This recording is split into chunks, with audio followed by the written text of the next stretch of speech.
Welcome to the Sunday show after dark. It's the show that happens after dark, but is otherwise exactly like the Sunday show. I'm your host, Forrest Valkai, and I'm joined today by Eric, who was just immediately before this show, just embarrassing me with how amazing his setup is, his studio is, his everything is. And I'm here in my office where I do my work, with my monitors turned around backwards, sitting on the other side of the room so that I don't just have the dumbass behind my desk where I've got a whiteboard and everything. Like, it's incredibly much better and more professional than my entire existence. Well, here's the thing for us. Like, technology is my career. I'm a techie. I've been one ever since I was a kid. It is what I do for a living, and it's how I make my money. So, yeah, I put a lot of thought into my setup. And I know, like, you're not necessarily, like, technology is not the center of your life. You're a biologist and a scientist and an educator. So I can imagine, the technical stuff wouldn't be at the forefront of what you do. And I guess that makes sense. Yeah, it's just don't worry about it. I'm professionally great. You, dumb piece of shit, shouldn't expect to be as good as me at these things that I do. Absolutely. Professionally. It makes total sense. No, I get it. Yeah. For real though, we had a great show lined up for everybody today.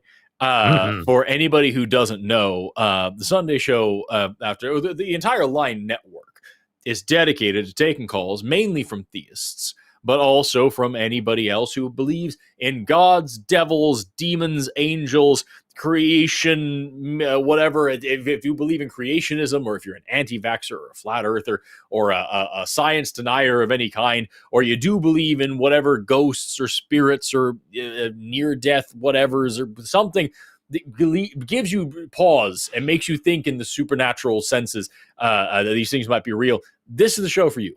We're here to talk about magical things and whether or not they actually exist. Eric and I are professional atheists. We're here to debate and discuss. We are pleasant and we are kind. Most of the time, we'll be as nice as you are.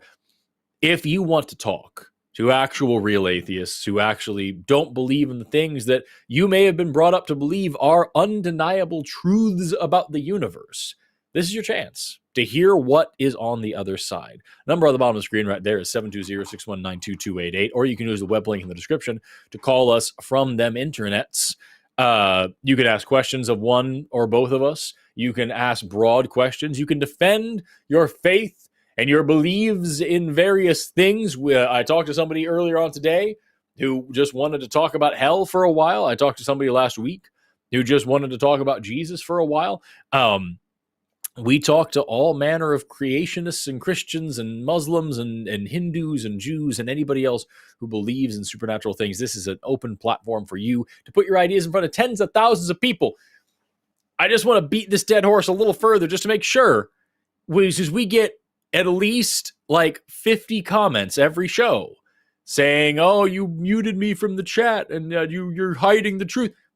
Tens of thousands of people. We get average shows about 20 to 50,000 views. You could put your ideas out there in front of all of them. They want to hear them. You could save thousands of souls if you're right. Yeah. This is your chance. On that replay, on that YouTube replay, everybody's watching it. Very, very few people actually watch the live chat during a replay, but they are watching the video and they are watching the audio. So yeah, if your goal is really to save souls, do God's will, generally help direct us, disabuse us of our terrible, incorrect atheist ways, your best bet to do that is to call in, talk to us directly. As Forrest said, we're nice guys. We will be civil as long as we're treated civilly. Call in. do that good work and set us straight. Numbers at the bottom of the screen, call in, do it. We dare you. I also want to throw out to earlier on, I was on another show which is run by a nonprofit organization, and we are not allowed on that show because it is a 501c3.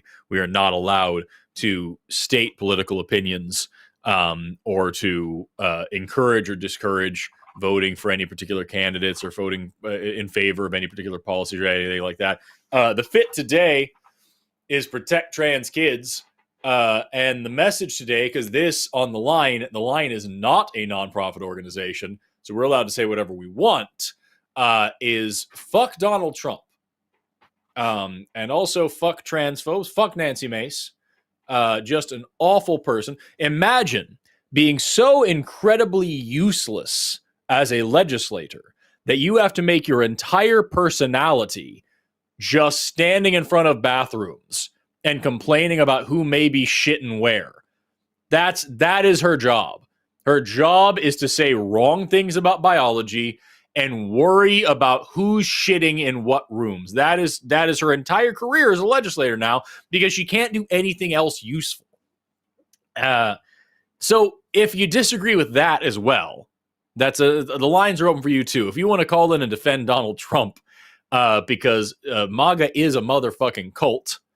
So the same way that we talk to religious people defending their gods and talking about why they're God, if you want to talk about the God King Trump and why he can do no wrong and why you think the Constitution shouldn't apply anymore, call in.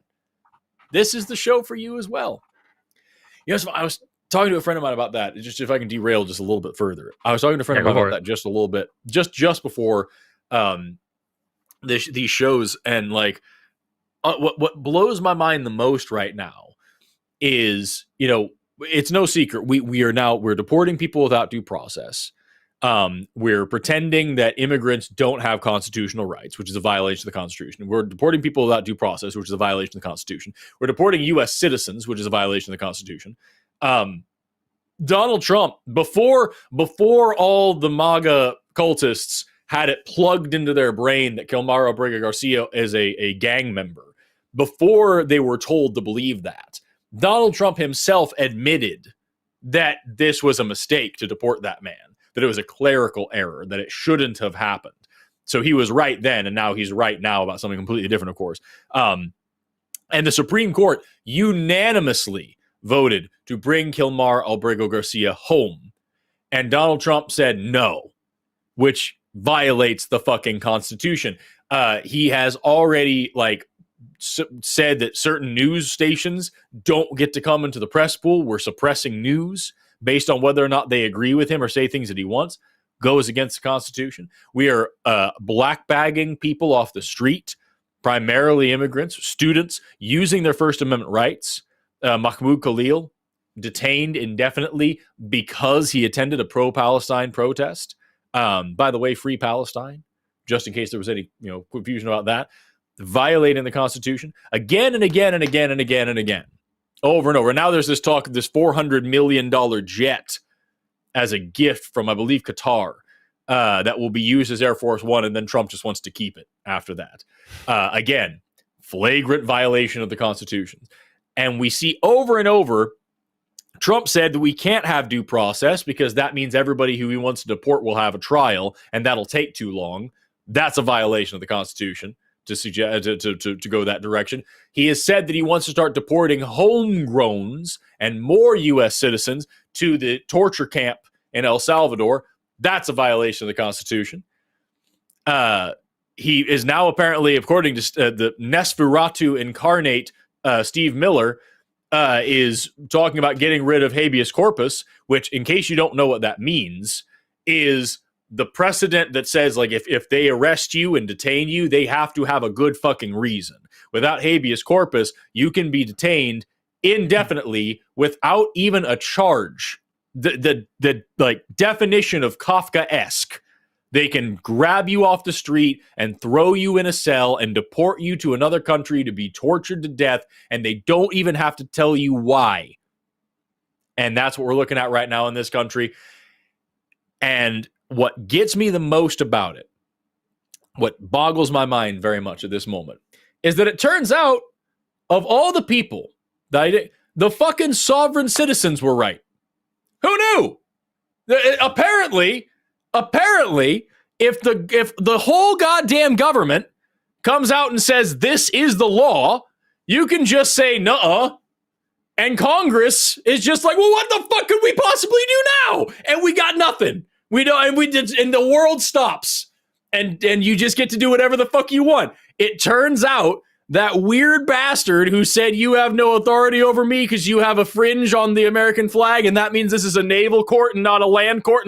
That guy apparently was more correct than our civics class in middle school that told us that there's like checks and balances and processes and shit. You can just do whatever the fuck you want. And if the Supreme Court's like, stop it, you can just be like, no thanks. And it's like, okay, I guess that's it then.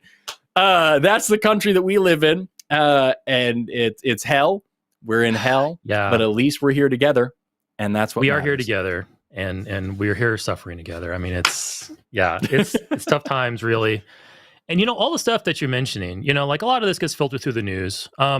Probably almost all of it's generally true. The news will alter things and everything as we get to it. But I mean, like just about all the stuff you said, yes, I've seen that also in the news. And I think that is also what's happening.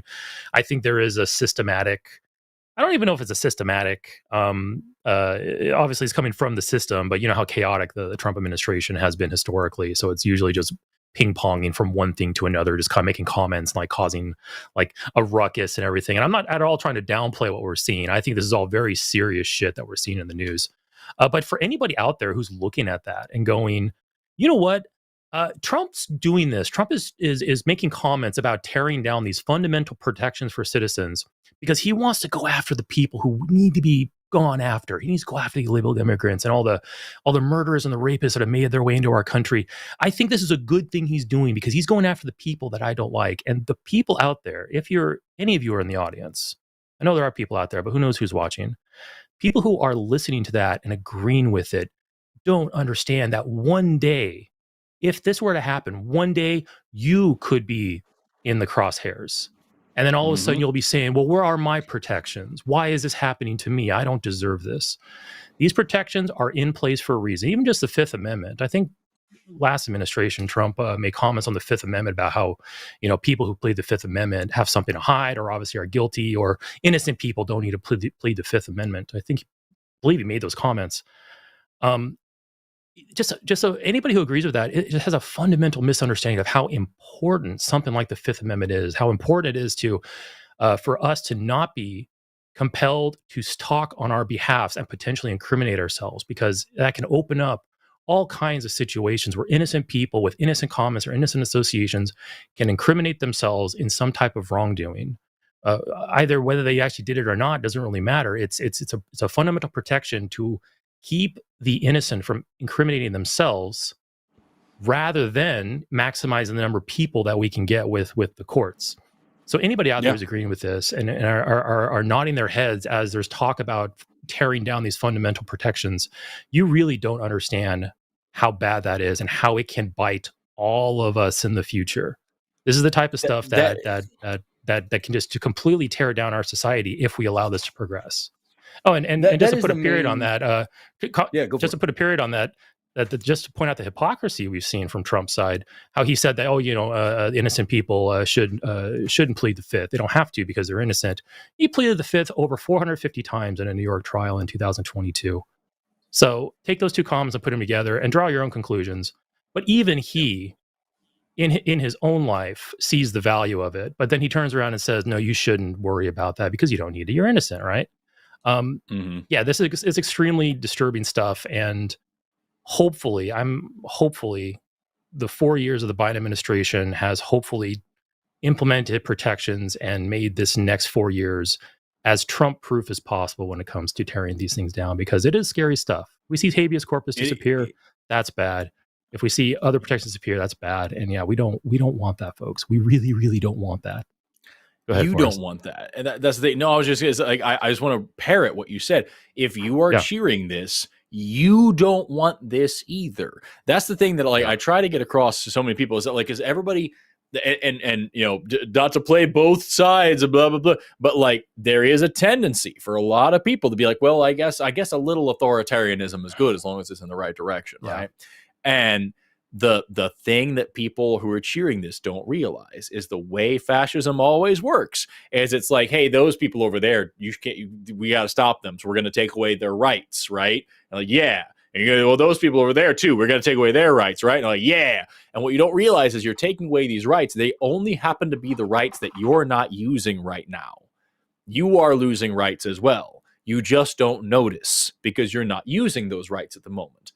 But pretty fucking soon, it's the rights that you are using, the rights that you want to be using, the rights that you rely on that are the next ones to go.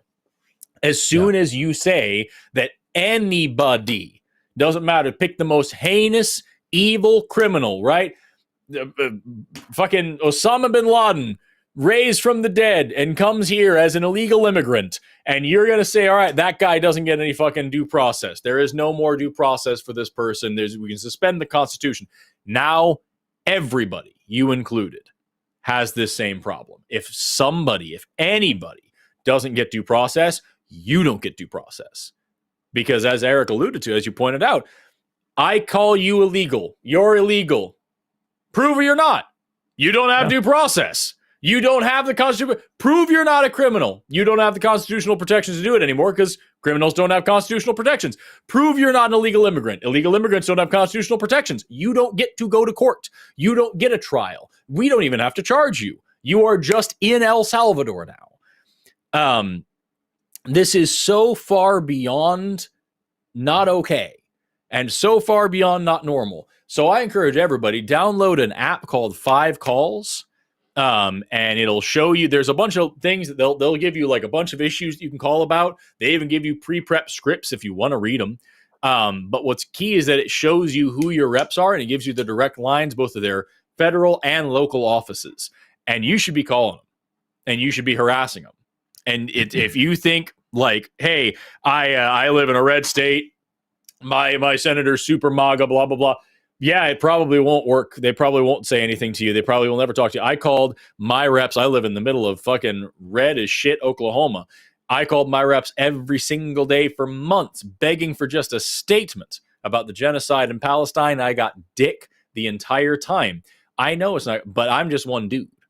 If I can encourage my friends and neighbors to do it too, get 5 people calling in, get 10 people calling in, get 20 people calling in, I guarantee if they get 500 calls a day, they're going to start caring a little bit more.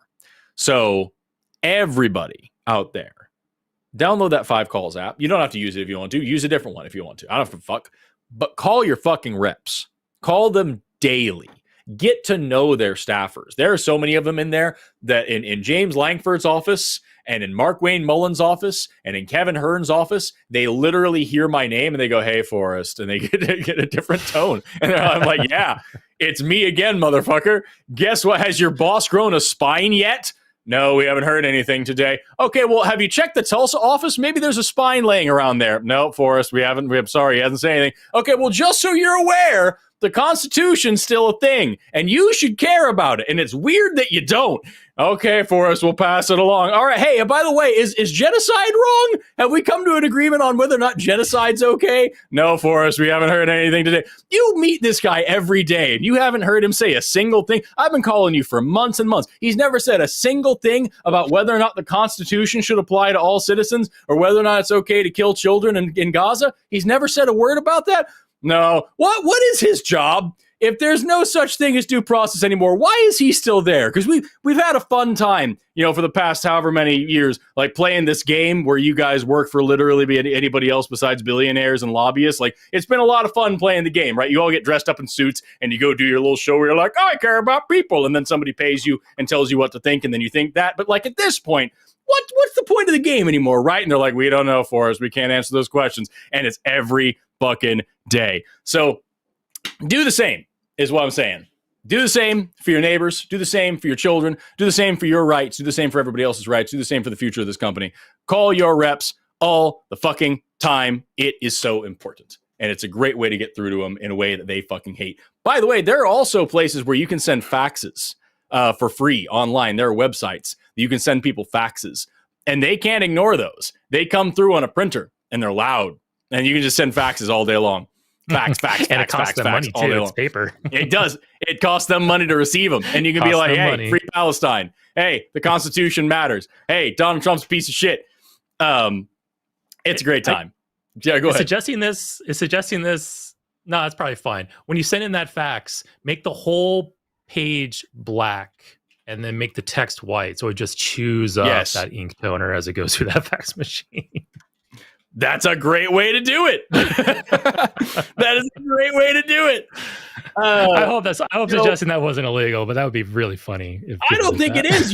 There's no limit as long as you're not sending them threats. I mean, I don't think there's a limit. No threats. It's not damaging the machine. It's just eating up a little bit, a few more resources with every fax. Yeah, some more resources. Yeah. Man. Hey, we've got some calls on the line, and they've been waiting for a minute already. I just wanted to make sure that we were all on the same page. That this is the time that we were practicing for and studying for in middle school. The whole lesson of the 20th century, that whole training, this was what we were training for. This is the moment to make sure that things don't get really bad, and we have to actually have problems. Yeah, and to go along with the app you suggested, there's a fun subreddit. I want to call it fun because it's a lot of Schadenfreude involved. But there's a subreddit, reddit.com. There's a subreddit called "Leopards Ate My Face." Are you familiar with it? Yeah. It's just a parade of situations and stories of people who have voted against their own interests when it comes to worker protections or judicial and law protections and things in their community. People who have voted against their interests by voting for the local Republican Party in their area, and how it came back and bit them in the ass. I think the top one right now on the subreddit is about how certain communities have had their coal miners have lost protections, have lost certain health benefits. Because of the way they voted, because the person that got into office took away those benefits. And so like the way we vote and the way we act and what we permit within our government, especially more, I guess my point of that would be, if little things like that can happen, little things can come back and bite you. What happens one day when something big comes back and bites you? Like, let's say habeas corpus does get suspended. Let's say the Fifth Amendment is somehow revoked, which I doubt that it will ever happen. But imagine something like that were to happen, how that can come back, bite someone you love or somebody you care about. And are you going to be saying to yourself at that point, well, at least it got the people that I also didn't like? Like, no, you're not be saying that. You're gonna at that point really appreciate why we have. They took my mom, but they also took that random guy who owned a food truck down the road, and that's what matters. Yeah. And I don't want to paint everyone with a broad brush, but vote for your interest. Don't vote for the harm of others. Vote for your interests. Look at the matters on the ballot. Look at what the politicians are saying, and vote in a way that is good for you and yours, that's good. That's what you should vote for. But don't be motivated to harm others, because you never know how that's going to come right back around and get you right in the face. And like I said, Leopards Ate My Face is a great example. Lots of examples in there of that kind of stuff happening. So it's also good. Throwing in, by the way, Project 2025 Project 2025 tracker. Keep an eye on that as well. All the people, especially who were talking about how the Project 2025 isn't actually his plan. He doesn't even know what it is. There's Project 2025 tracker showing just how many of the checkboxes have been explicitly just ticked off. It's a problem. I also would like to request Jesse Jurdak be on more shows. Thank you very much for the $5 in the chat. And thank you very much for the other $5. Jesse Jurdak is a really nice guy who is a dear friend of mine. Probably my best friend. All right. That's my wife. He's really just super good. Cool. And we've done some really good things and raised some good money together. If you like positive masculinity and really cool TTRPG shit, that is that man. And he's been a host here with me a couple of times, and we want to bring him back.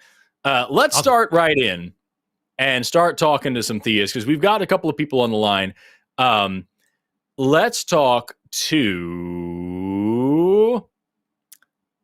with Alba. Alba, pronouns she, her, calling in from Uncle Sam's ass, who says, how can a person handle a theophany? A theophany, the fanny of a god. I gotta look that up. I don't know that word. I believe I looked it up just briefly. It is a visible manifestation to humankind of a god. Neat. And wants to know if there's a path back to atheism following such a thing. Alba, you're on the line with Forrest and Eric. How you doing today? Hello? Hello. Alba. Oh. I can't hear you all. Oh, no. Oh, okay. Oh, hold on. This might be my fault. I have to change the audio when I do StreamYard type shit, so let me real quick. God damn you, Arden. Oh, yeah, we were using different streaming. Incredibly helpful using jerk. different streaming software yesterday, so yeah, it's going to be all messed up. Yep. Classic. Should have thought to change that beforehand, but listen. That means I also am going to have to refresh Call-in Studio, so hopefully we don't lose them. I don't think we will, but I'll do that real quick. We don't, while we're doing that, we don't read super chats on this show, but I do see them coming in sometimes. Yeah. And we got some dead air to fill. They used to be ex-gay, but thanks to me, here we are. What does that mean? Did I make you more gay? Did I encourage you to be gay? Because that's what it should have been. Caller, can you hear us now? Yeah, I can hear the stream. Okay. Can you hear the host? All right. Awesome. Sweet. Yeah, I can hear the host. Yeah. Awesome. Alba, you're on the line. What are you doing? Writing. Hell yeah. Nice. My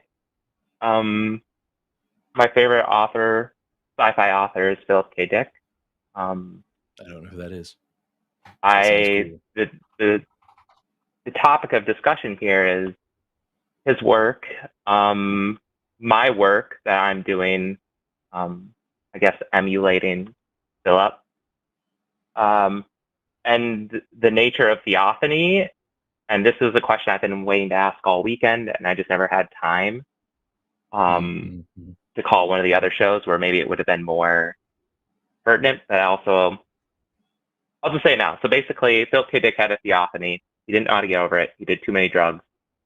But before that, he wasn't in the best place either for like 8 years.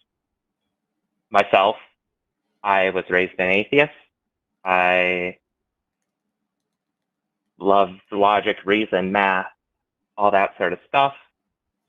Go to college, never go to church, never get baptized, don't do any of that. Still interested in all religions because I'm a history teacher. Okay. But anyways, a couple of years ago, I had a Theophany, and it also coincided with my transition. And basically, I don't know how not to believe in my esoteric thoughts. I also don't know how to get rid of them. I don't take them too seriously other than to learn about them and write about them. I learned some wisdom. That's cool. But I guess my question is I guess I'm doing this in the cause of atheism. Like I want to write something that instead of Philip K. Dick talking about God and Valis, and those who know about that story. But with my own life and with Christian nationalists trying to hurt trans people like myself, I want to fight fire with fire. And this, as I said on the Thursday show, on TACIS, you should check it out. It's a good show. The Line has some good shows. But yeah, I'd just be interested to what y'all think about that. If you had a life that called you to something when you considered yourself an atheist and agnostic for your whole life, I was anti-God for a lot of my life. And now I'm like, I don't know. A doubter, per se. Right. So what you say you had this experience. What exactly was it? Yeah. I think it's just a vast amount of synchronicities. What does that mean? Like, so something will happen. So for example, last night we were watching a movie, 2 movies. Second movie is called Orlando, My Political Biography. In the movie, one of the people playing this character, Orlando, this non-binary person had a Vivian Westwood Saturn English cross necklace. My boyfriend gave me that necklace, and my last name may or may not be Orlando, and there's more, and So that's just my life. So a And, vast amount of synchronicities is basically you're saying a vast amount of coincidences that you've noticed? Yeah, and I like the rationalist in me just says, "Oh, I'm just a poet. This happens to poets." My brother's an absurdist. He's an atheist, but he defines his atheism with absurdity. So I've kind of inherited that as well. I don't agree with my brother on a lot of things, and he knows, and he's experienced some of the stuff that I've experienced, but he remains an atheist still, and I am myself. So yeah, I've had, and the list goes on, and I don't know. I've had a great many like unexplainable coincidences as well in my life that I can say I kept note of. But like definitely important. So for example, when I was a kid, I got an Xbox 360 and I made a gamer tag, and you obviously every gamer tag in the entire world is taken. And so when you get online, it gives you like a string of numbers at the end of it. And the randomly generated string of numbers that it gave me happened to be my house number from when I was a child. So of all the possible 4-digit numbers it could have possibly randomly generated, it happened to come up with the house number that I grew up in and spent the first, couple teen years of my life. And so in the teens, not couples of teens, it doesn't matter. But like it's just, I spent, several years there. And that to me sounds like a pretty big coincidence. It does not lend any credibility to the literal existence of Master Chief. And so like, I think if you got like this thing, you said it was a cross necklace or something like that, that sounds pretty fucking like common. Orlando isn't an uncommon name.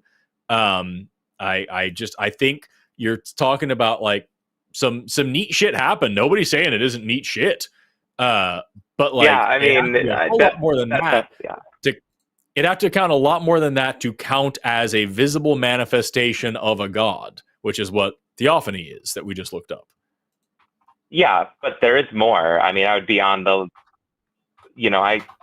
I'm writing about it, and it's not easy to write about, and it'll come out when it comes out. Like weird shit happens, and like that's not hard to write down. Yeah. Well, I think the key difference is like, when we talk about the problem with Christian nationalism, it's their deification of humans, corrupt, evil humans, and they turn them into gods and warriors and queens, and you see just the most gross shit. And like, I guess what I'm saying is I have my theophany. I'm not taking it deadly serious like Philip K. Dick. And I'm not also just dismissing it. I tried that for a year or two. Well, you don't necessarily have to dismiss it. I guess my point is like I'm trying to use it for good, like because I can't get rid of it because it is so deep. It's not just one necklace, in one movie. It is a lifetime of that, and there's. Well, here's the thing, Alba. So it's just crazy. Alba, can I ask you a couple questions here? So you described yourself as a poet and as a writer, and it sounds like you're a very thoughtful person. Would you probably consider yourself a little bit more perceptive and like observant than others? Like, do you kind of keep a closer eye on things around you than you think most other people do? Yeah, I get the same feeling too. I think there are people who are very, very attentive and observe and kind of take note of everything that's going on around them. And then there are others who don't do that to a greater extent. And there might be some people who are just completely oblivious, kind of like most of what's going on around them, because they're usually laser focused on one or two things. There's a lot of coincidences, I would say, in life that we don't even notice. Like probably just like even as me, like I took a drive today, and I drove by billboards, I drove by license plates, I drove by cars and colors and people. And if I were there and I were to be, my brain was wired to focus on so many things and try to draw those connections, it's safe to say that I would probably be finding way more coincidences doing that than if I wasn't all that attentive, or I would find way more coincidences than other people normally would because they aren't doing that. So the amount of coincidences that you're necessarily observing, you have no real way to determine how many of those coincidences you're actually observing and how many ones you're missing, or how many you're just simply drawing that don't really have, like, are just like super loose connections, but there are enough in your brain to like, yeah, that's a coincidence. I'll make that little check mark there. Mm-hmm. The reason I asked all that, I mean, are we kind of on the same page here? Like, is there anything there I just said that's kind of like, no, Eric, you're completely wrong about that? No, like, I think that's fair. Again, okay. The world, the modern world, there's more chance for coincidences. Is one thing I'll add on to that. And also, again, I'm aware between someone, and I want to just, separate the two things, right? Someone who is able to make connections and coincidences, and someone who is schizophrenic. Well, we don't have to bring in mental illness. See, the reason I was asking that, we don't have to bring in mental illness or anything like that. We don't need to like compare ourselves to people whose minds are definitely. Well, I mean, transness at one point was considered a mental illness, so that's where I also have. I see. A lot of trauma from that, from perceiving my entire existence as a crime, as an atheist. Right. I had atheist transphobia that really did a number on me from my dad. So. Right. I want you to continue, but this is like kind of the crux of the call. I'm realizing as I'm just experiencing that. My next question after that was, since there are coincidences in the world, and there are people who notice these coincidences to various degrees, and let's just assume that just the way that your brain is wired, you just simply notice and latch onto these more than others. What kind of a world do you think? Like, and you're appealing to theophanies. So are you basically making the statement that these coincidences or these series of synchronicities, as you put it, is evidence for a deity? Is that kind of your assertion? No, I think it may be an assertion that, I guess my concept of a deity is almost like an invisible computer-like mind. Like almost like we're in a simulation, like one of those arguments. And you think coincidences? And you think coincidences are a feature of that simulation? Actually, again, this is just my belief. I don't pray to. Well, I guess I want it to happen, but this idea that like history will end, the Marxist concept of the end of history, the end of time, Armageddon, Revelation. The singularity. To me, it's all this one thing in the future, and basically God is killed for everyone, for every future human being, and we just start living. And the concept of free will is changed forever because you don't have all these zealots in the world of different faiths all arguing with each other in their different languages, never understanding each other. That's again, that's where I'm coming from. I guess let me get to the question I was trying to get to. Let me get to the question I was trying to get to here because we might get a little lost in the weeds. Imagine two worlds. At any point, imagine. Yeah. Hold on. Let me get to my question. Imagine two worlds, Alba. All right. So we have our world that we live in, and we have coincidences in this world. And by your admission, or by our agreement, we are noticing these coincidences to various degrees, person to person. So we have that world. That's world number one. Imagine world number two, where no coincidences ever happen ever. Which of those worlds do you think is more evidence of some type of design? The world with coincidences or the world without? I'm going to say a world without. Okay. So now you're looking at a world with coincidences and saying this is evidence of a simulation or a computer mind. Yeah. And then you also have a world without coincidences, and you're saying that's more evidence, that's even more evidence of a world without, or with a computer or with a mind. So with or without coincidences, you're saying that's evidence, and to me, that's not evidence at that point because you're literally covering all cases. A world with coincidence or a world with not coincidences is 100% of all possibilities. And you're saying that that's evidence, like that's not evidence to me at this point because there's no way to falsify it. I guess my point is that, again, I'm not looking for any evidence other than my own. And so for me, the coincidences have meaning to me. I'm not saying they should mean anything to anyone else. I know. I'm not saying you're here saying that we should direct our lives this way or anything like that. You're just saying this is what I think, and that's fine. Like I'm not like tearing into you over it. And like when you said like world with or world without, I mean the answer to me, I don't know. To me, they could both. That's more a fair or less. answer to too. me, we live in a world where I see the coincidences. So I see coincidences too. I mean, we all see coincidences in everything.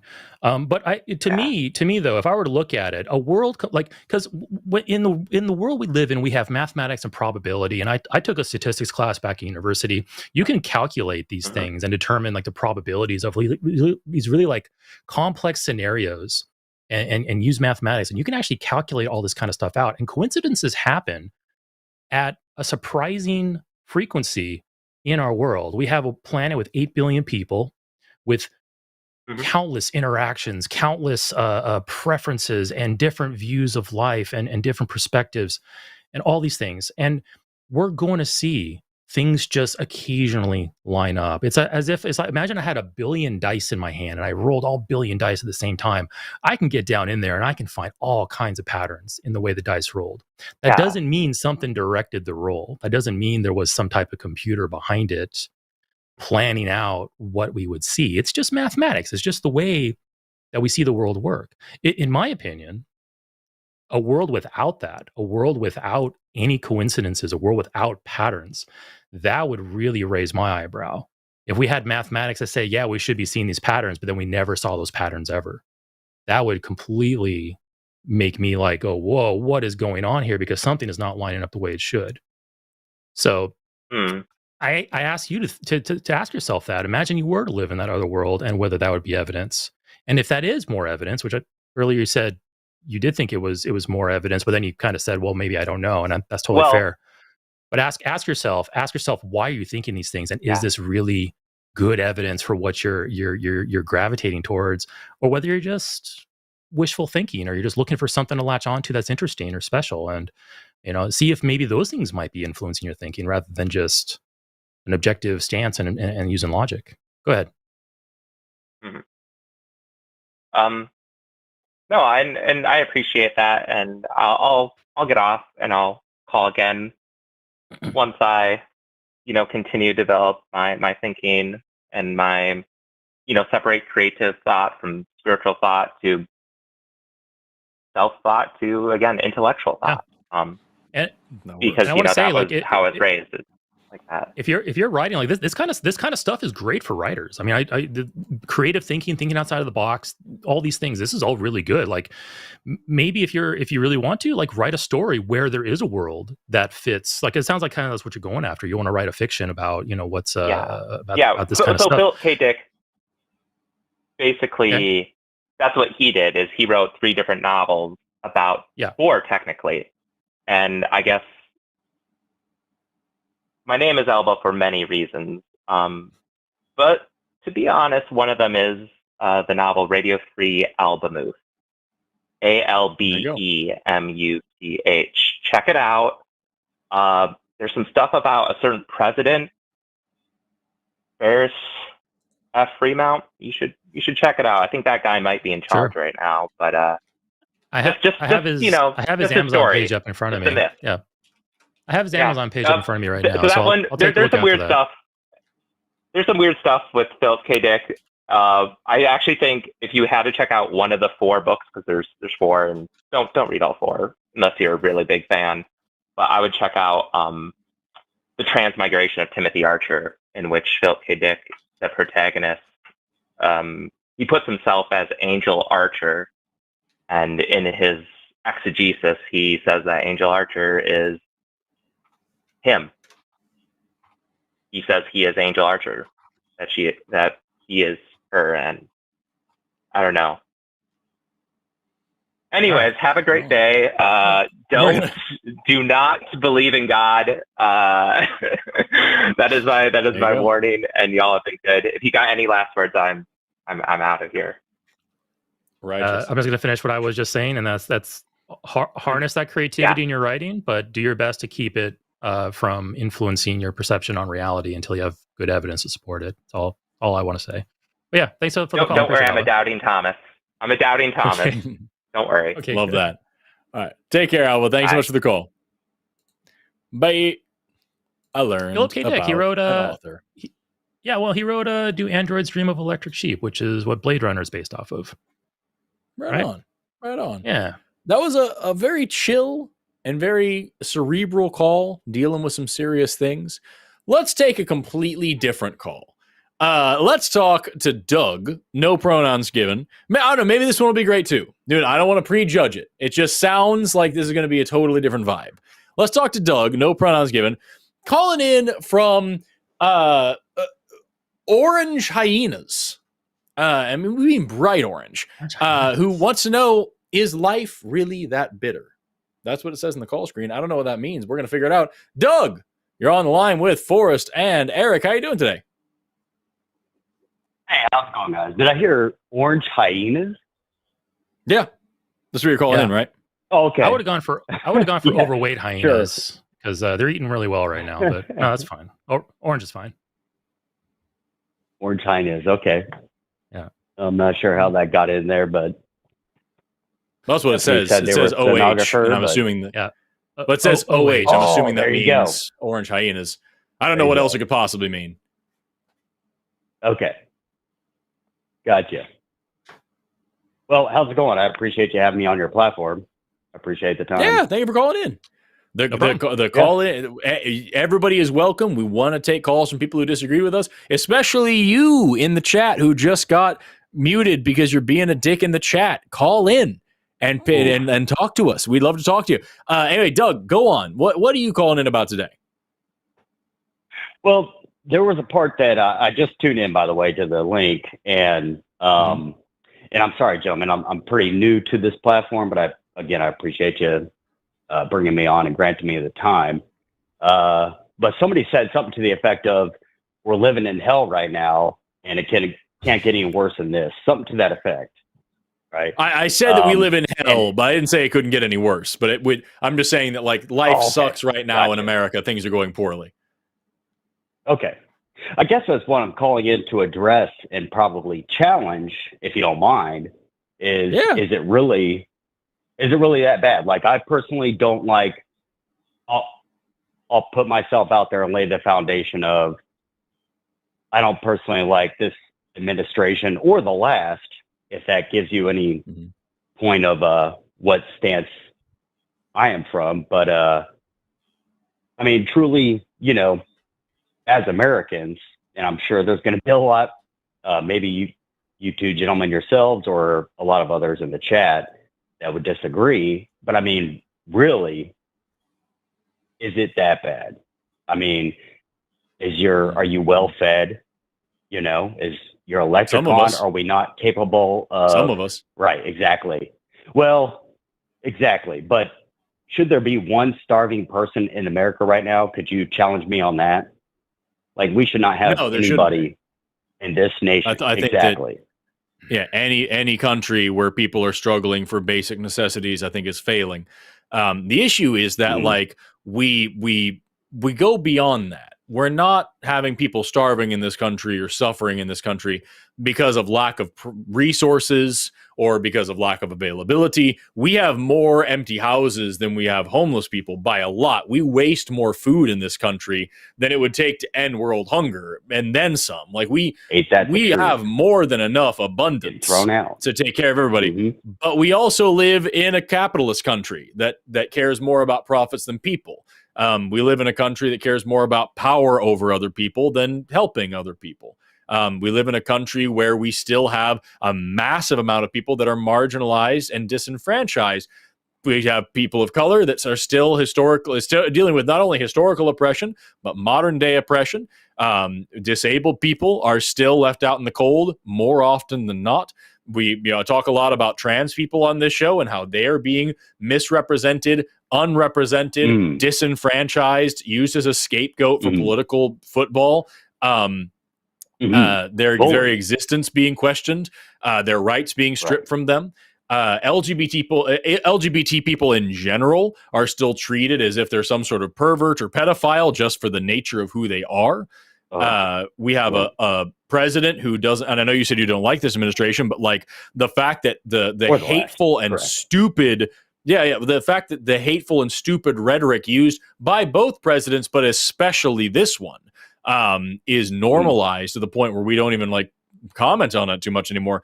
Imagine being a person living in this country where your ethnicity is used as a slur on a debate stage, or where Congress people are able to use other slurs that are actually slurs about you in session. Like, it must fucking suck. So yeah, sure, star-spangled, wonderful, we're all so fucking free. We're not the freest country in the world. We're not the only free country in the world by a long shot, and our people struggle for stupid reasons more than they should. We also have the highest maternal mortality rates among the developed world. Like, the list goes on and on and on as to why this country sucks every dick possible, and not even in the fun way. I think things are pretty terrible, and we have a lot of work to do to be equitable and fair. Yeah, I agree. We have a lot of work to do. Equitable. Let me make sure I'm not getting my definition wrong from how you understand it. You're talking equality across the board, male, female, any gender, any culture. Okay, go ahead. So equality would be even across the board. Equity means that sometimes you have somebody who has historically been put down that you want to help bring up a little bit more to make sure that they get that equality. And so you may have something that somebody would call DEI or something like that. That's a little bit more for them to make sure they can get the help they need. So, for example, wheelchair ramps, right? Putting ramps in a building, that's extra special stuff just for wheelchair users to have. But it makes sure that they have the ability to then have that equal opportunity. So if we just wanted equality, then we would just say, well, everybody gets stairs. And if you can't use stairs, that's a you problem. But with equity, we are giving extra special stuff to some people who have historically been left out to make sure that they have the opportunity to now participate equally. Does that make sense? Sure. I think I'm tracking with you there. Sure. There's a really good illustration. You can probably Google. I can't show it to you here, but it shows three people trying to watch a baseball game over a fence. Yeah. And then three people. You have one person who's very short. I think I've seen that before. You've seen it, right? Okay. Yeah. And it's equality versus equity. And it illustrates really well what Forrest was just saying. If we're all given the same exact of consideration and resources, then there are going to be a lot of people put out, and a lot of people have way too much over what they need. But if we have a society that takes into consideration the edge cases and makes certain considerations for them, as we mentioned wheelchair access, then we have a generally better, more functioning and happier society. And I think that benefits all of us. And to go back to your original question about is the United States really that bad? Well, I guess it comes down to two things with regard to what, and what are your goals and what are your values? If my only goal is to make sure that me and my family have our stomachs full and our house warm, then yeah, life is great. But that's with my neighbor next door freezing and starving to death. It's fine. I got what I need. It's my goals fulfilled. Life is great. But I don't think a lot of us are like that. I think a lot of us have our neighbors and our communities in mind. And so, if there is a single starving person out there, that's something that should be remedied. Because I think a country without any starving people is better with one that has even just one. So it really comes down to our goals and our values and our preferences. So, we may have different values and we may have different priorities. So I think it really comes down to that. So yeah, are things bad in the country right now? Forrest said hell. And yeah, with regards to certain things, yes, things are hell in the country right now for certain things. But no, I'm not starving. Like, okay, so I got one good thing in this country that I can look at because I'm not starving. But that's not my only priority, and that's the only thing on my mind. I care about others, and I care about how my society is doing as a whole. And we might, and I think maybe Doug, I want to go out on a limb here and say you and I probably agree on this. I think the health of our community, whether it just be our local community or our neighbors, our city or whatever, has a big effect on us and our well-being. And I think we're probably both on the boat that, hey, we both want to see our community thrive. Whether how we reach that goal, we probably will differ on opinions and stuff like that. But I think we generally have the same goals because we're humans. We all generally have the same values instilled to us from our evolutionary development as a species and all that kind of stuff. So yeah, I think it comes down to kind of more nuance than that, than just simply saying, yeah, things are bad. No, things are good. No, there's all kinds of other factors involved there. Yeah, I would agree with you on the nuances for sure. And I appreciate both of your opinions. And I think one thing we can align on is that we care about our neighbors and our community and just in general, mankind, right? That's casting the net out across all of mankind, right? The humans, absolutely, to care about each other. And that's to me, that's why I'll particularly say, that's not particularly this administration or the last, but it's up to each of us as individuals, right? To kind of have, now granted, we can get angry with what this administration or the last or the following is doing, but would you guys agree, it's our interactions with people day to day that do what? Am I getting too deep there by that? That makes a change to your community. A little bit, and not what the administration does, but more so you yourself and the vast, humanity. So does that make sense?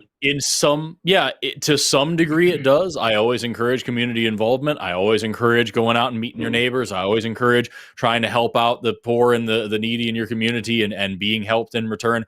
Of course, that's very important. However, the current administration is also violating the Constitution flagrantly and talking about stripping away literally everybody's rights to due process and freedom. So that matters a bit more on that front than I can go give my neighbor some eggs and help him out in a bad situation. Doesn't really matter if I can be deported to a torture camp in El Salvador because I voiced an opinion that the president doesn't like. You know what I mean? Yeah, I hear you.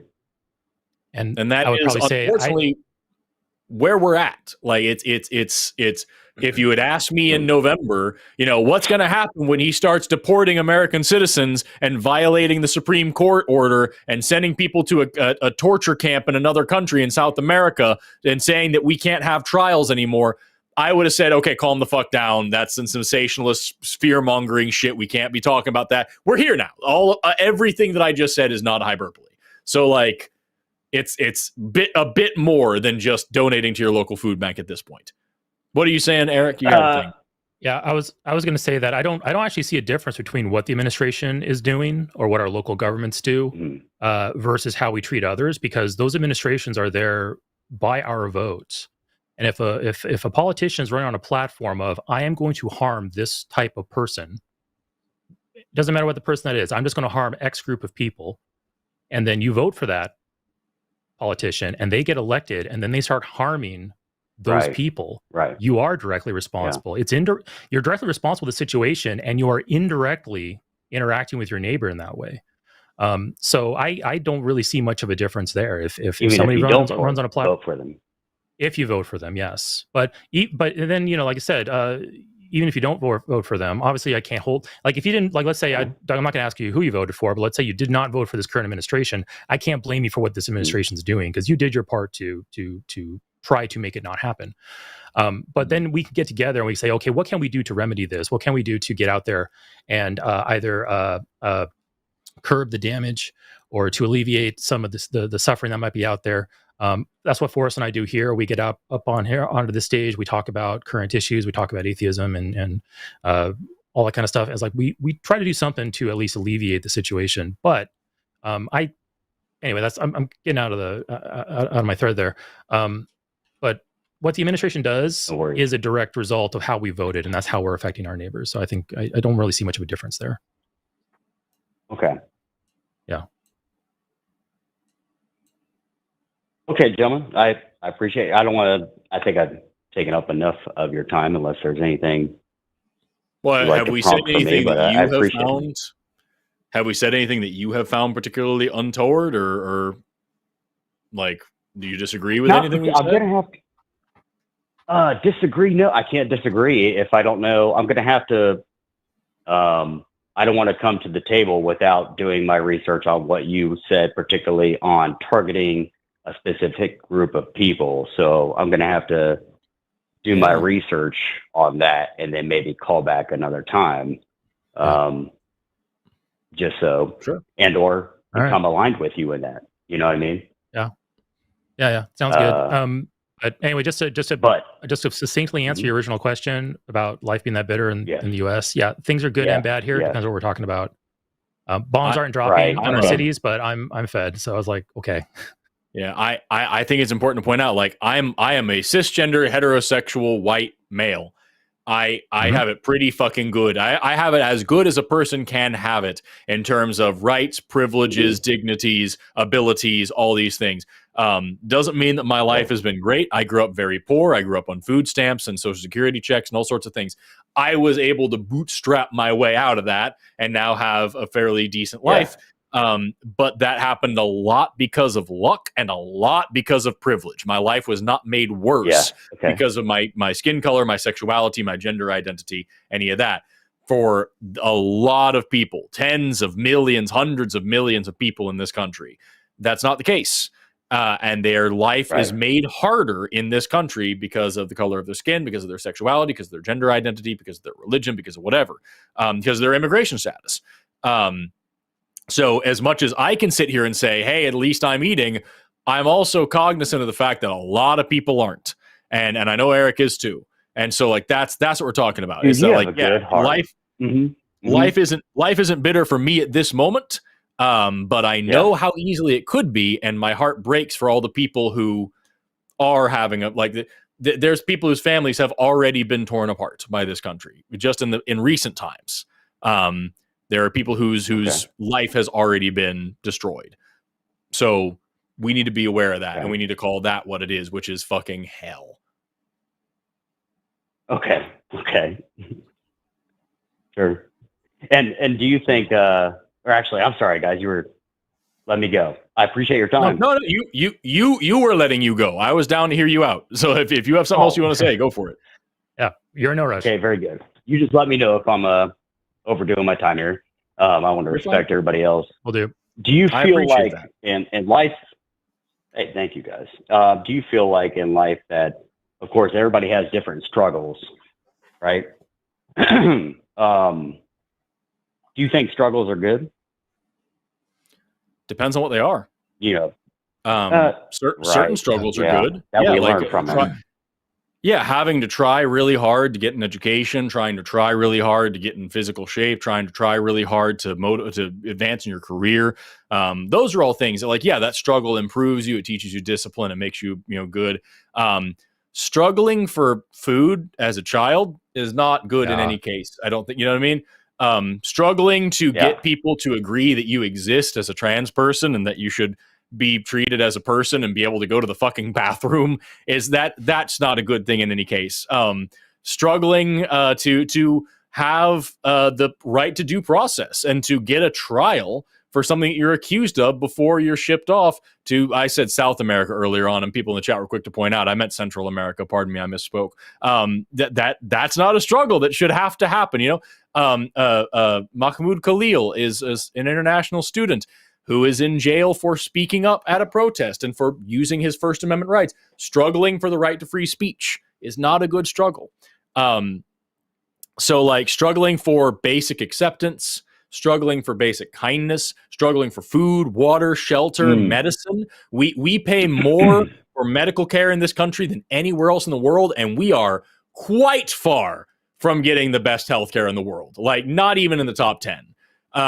Like I said, we have the highest maternal mortality rate, and that mortality rate is significantly higher among people of color, especially Black and Native women. And so, the fact is, we live in a country that was built upon the genocide of one race and the enslavement of another race. We live in a country that is still capitalistic, no matter how hard capitalism continues to fail and hurt everybody around us. We live in a country that is still rooted deep in the racism upon which it has been built and thrived for so long. We live in a country with the largest prison population in the world, where we still have legalized slavery in prisons. We live in a country where we are now arguing, literally making it a partisan issue, whether or not the Constitution should apply. I'd call that hell, man. Even if I feel safe in my house today, I'd call that hell. And that, I think, is what OH really means. We said orange hyenas at the beginning. I think you are calling in from the oligarchic hellscape. That's what it is. What is that again? Say it again. Organic hellscape? The oligarchic hellscape. An oligarchic hellscape. Oligarchic. Gotcha. Where we have the top 1% who can literally just buy up a congressperson and make whatever laws they want. Yeah. Right.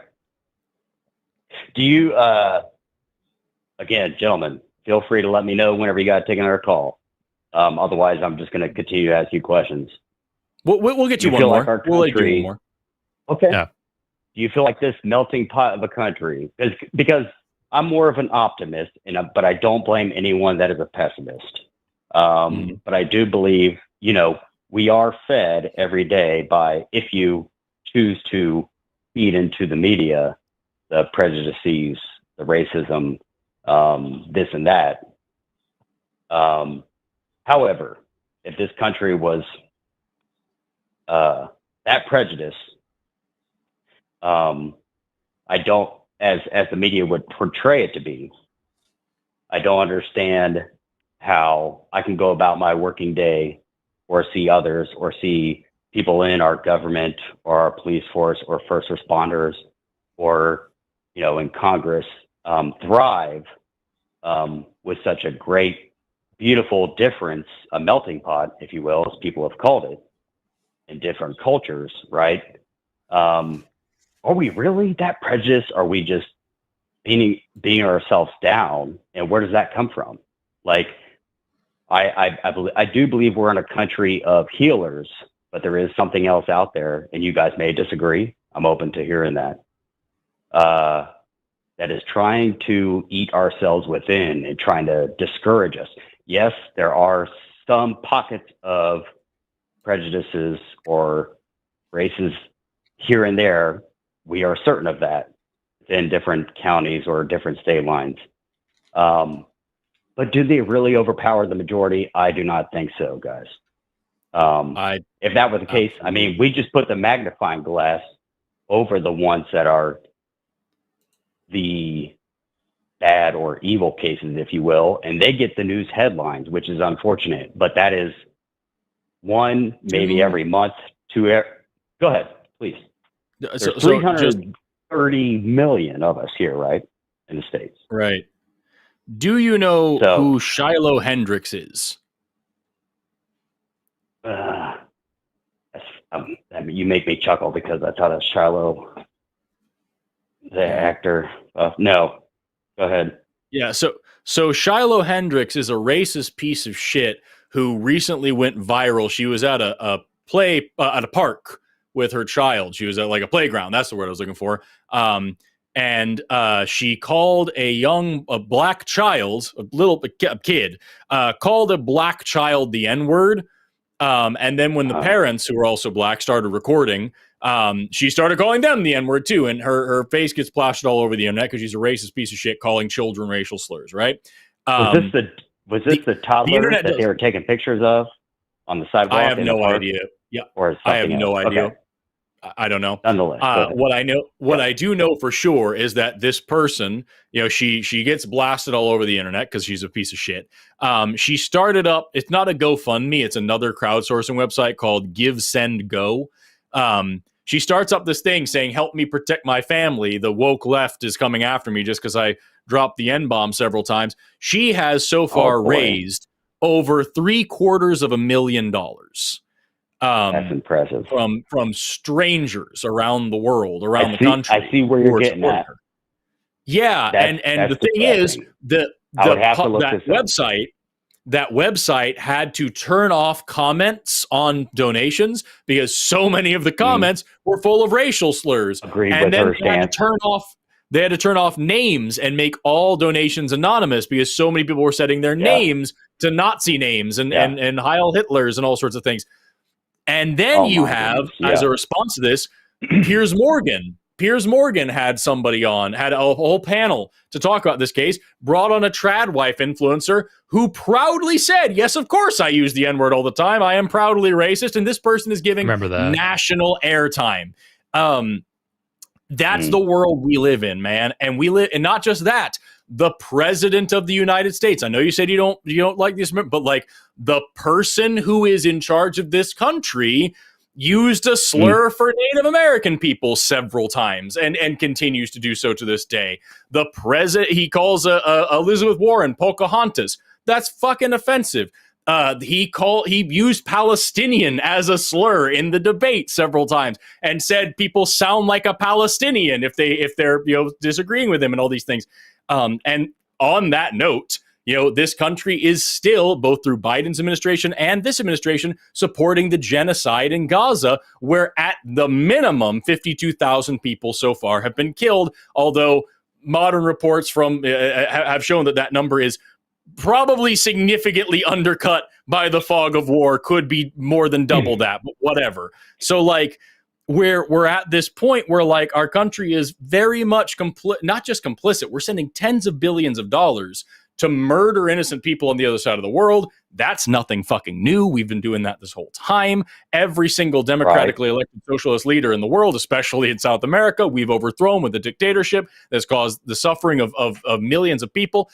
And again, we still enslave people here. The 13th Amendment doesn't get rid of slavery. It gets rid of slavery except for a punishment for a crime. And we still disproportionately enslave arrest and imprison black people and use them for either minimum, less than minimum wage or free labor that produces most of the shit that our country buys and sells around the world. Or sells around the world, not buys, pardon me. Most of the stuff that we buy in this country.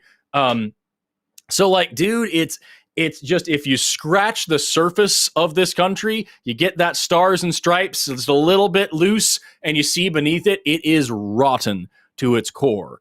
It is a still very racist, still very imperialist, still very capitalist cesspool that needs to be systematically changed lest it collapse in on itself. And I think to see that with rose-colored glasses is great, but if you are not in a position of extreme privilege, I don't think that's possible to do.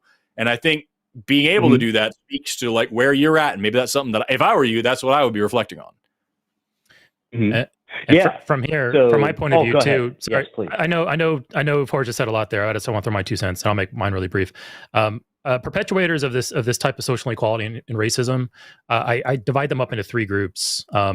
There's the perpetuators, which are the ones that are at the face of everything. There's the people's names, whether that be Trump or the individual that Forrest mentioned about hurling slurs at an infant or a child and the child's defenders. There's the perpetrators. Then there's the public people who defend and support them, the ones that are using their real names and social media and such to prop these people up, to support them financially. And then there is the third group, and I think which is by far the largest group, and it's the anonymous supporters, or the ones that are going to be at home, sending in money anonymously, harboring these types of racist and ideologies and sharing them amongst their friends and their families, the ones that they keep a low profile. And I think that's the largest group by far, and also the one that's the hardest to detect. We can fool ourselves into thinking like, oh, well, we can quantify how many people are in the news doing this type of stuff and how many people are publicly supporting them, but you don't know how many more people are outside of that circle supporting these folks. And here's the thing, like when we watch certain speeches by certain politicians, when we see certain things from certain people, whether it be pastors or individuals in the public eye, we've gotten very good, unfortunately, over the past 10, 15 years of noticing the dog whistles, noticing the innuendo, noticing the hidden code and stuff that can be in their speeches every once in a while. The labels that are used and such. And we're picking up on this more and more. And if I am picking up on that and I don't follow this ideology, it makes me wonder how much other people who do follow that ideology are noticing those things.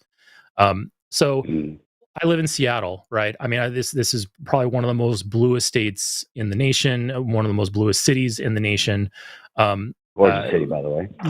It's a beautiful city. I love living here. But yeah, lots and lots of people here, and I still see racism. I've seen incidents of racism and racial slurs hurled on the bus going to work before, in the middle of downtown. Like, the stuff's there. And I don't want to trick myself or lull myself into this false sense of security saying, oh yeah, we've got this beat down because I'm surrounded by all these great people and such. It's there, and it's a constant struggle. Eternal vigilance is kind of the price we have to pay to constantly combat this, because we don't want this to take over. We don't want this to become the norm. We don't want this to become acceptable in our society, because at that point, like I said, going back to when we were talking about the erosion of our judicial protections and legislative protections, we don't know when we'll be in the crosshair after that. I could simply say, I don't care about all these other people that aren't, my skin color or my nationality. I don't care about defending these people.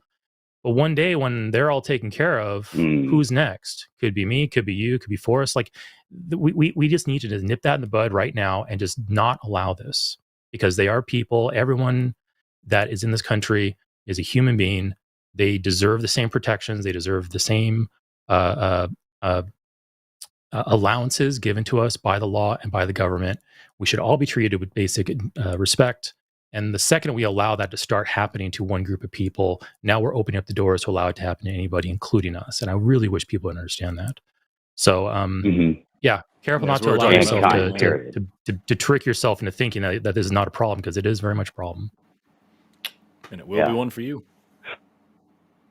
Oh, and by the way, I hope, gentlemen, that I hope I was clear in saying that there's not a problem. I'm just trying to address, okay, if we're going to tip the scales of how big the problem is compared to how good humanity as a whole in America has it, I guess that's the side I'm and forgive me, but looking through the rose-colored frames, my job for the last 18 years, it requires me to travel throughout the different states. And I'm lucky and fortunate enough to work with, in my line of work, different diverse fields and groups of people. So that's it. But, I'm only one man in the, 330 plus million population of this country. Coming with that, I do agree that there is a problem, but do I feel like there's more than 50%? I guess I would ask you guys, I would prompt the question of, do you feel like there's more people of prejudice in this country than there is anti-prejudice? Do you feel like there's more people in this country that are going to embrace their mankind and their neighbors? Yeah. I think that's a really hard. I think that's a really hard thing to That's a really hard thing to quantify, as I was mentioning earlier, because there's a lot of people. You can look at are you familiar with Broadway at all? Avenue Q. There's a really famous song in Avenue Q. It's called "Everybody's a Little Bit Racist." Yeah, delightful song, and it's very accurate, because I don't know if I believe it. I don't know if I can point to anybody, or anybody can honestly say to themselves, I have 0% racism in me. Like, thoughts creep into your head. Prejudices are always there. We're crazed apes on a rock flying through space. We don't handle society perfectly. The thing is, you need to catch yourself and say, hey, you know what? Maybe I shouldn't be thinking that thought. Or, hey, you know what? I've latched onto a stereotype and I need to kind of get that out of my head. I think it's less important to consider yourself 0% racist than it is to say, I'm going to always be on guard. And if I notice something in my brain that I don't like, I'm going to try to get rid of it. And I said earlier, I think it's a perpetual struggle, and I think it takes diligence. So I will sit here and say, I am not 0% racist. My brain will occasionally just generate a random thought that I don't necessarily agree with, because I've watched a show, like maybe I watched a Quentin Tarantino movie or something like that, and now my brain's that's rolling around my brain right now. And it's like, I got to stop myself, and I got to say, hey, no, I can't think that thought. I need to get rid of it. And then that is what I think separates the people that I want to be around in society over the people that I don't want to be around in society. So no, I'm not 0% racist. Who taught me that? What do you mean? Yeah. This did position you learn this, or did someone teach? Yes. I love it. I want to say that this is probably mostly self-generated. I can't really pinpoint somebody who taught me this. Okay. I was raised as a Jehovah's Witness. Okay. So I thought, the Jewish people, they killed our Lord and Messiah. So they're bad. Obviously, Gentiles were bad up until the time Christ died. And now we're in this world where, I'm part of the good God chosen group, and then everyone else is wicked and they're all tools of Satan. So I grew up in a society of us versus them. So after leaving that, I've had to really be on guard and to really say to myself, hey, you know what? LGBTQ people, they're not bad. They just live their life a little differently than I do. All kinds of stuff like that. So I want to say this is probably from a lot of self-reflection and just hanging around the right people, and me just desiring to be the part of the world that I want to see exist, not add to the current problem. Yeah, I treat it like the same way when we talk on this show a lot about like logical thinking and logical fallacies, and because this is a debate show where we talk about things like gods and whatnot. And one of the things that comes up all the time is like I try to remind people nobody's immune to these fallacies, right? The worst logical fallacy is thinking that you know all the logical fallacies, so you will never make one. Right. And that's a guaranteed way to be so far up your own ass that you make big mistakes and you don't notice. You have to, like Eric said, constantly be on guard. And I think the same way about racism. If you went to school, to public school in America, and you didn't come out with some tinge of prejudice that has been applied, you're a fucking miracle.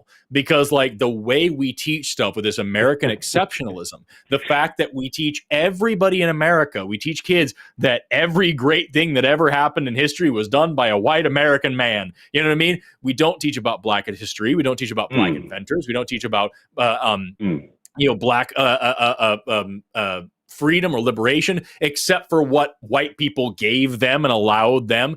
We don't teach the history of prejudice in this country. We don't talk about like, why do we have these stereotypes like fried chicken? It's because of this fucking racist ass Birth of a Nation film from the KKK that depicted black people as these disgusting animals eating chicken sloppily in the halls of Congress and ruining white society. Why do we make fun of watermelon? It's because free black people started farming watermelons and using them as a tool for their own economic liberation, starting businesses. And so we started making that a joke about them and shaming them for it. And if you've ever heard an ice cream truck, you going around the block sing a song that we now call Turkey in the Straw, it's a racist fucking song that I can't even say the name of because it has a fucking slur in the name and it's about watermelons. And so like this like why do we have these things? It's because this was so normalized and so socialized and so culturally ubiquitous to be hateful and heinous and evil that now, even today, we don't notice the roots of how, and this sounds like I'm being crazy and saying a hyperbole. I'm not. Like, it is difficult to find something in America that doesn't have a root in racism. It is genuinely difficult. The Pledge of, or not the Pledge of Allegiance, pardon me, the national anthem has a verse about slaves and how they need to be protected. Like, fuck, man. So I see it that way, as it is so ubiquitous all around us that we need to treat it like the same way that we would treat fallacious thinking. Nobody's immune to it. You are exposed to it all the time. You need to be on your guard. And most importantly, you talked about community earlier on, Doug, and I think that's where this comes in. You need to be ready to call out your friends. When your friends say something stupid and they don't mean it and you think they're good people, that's great.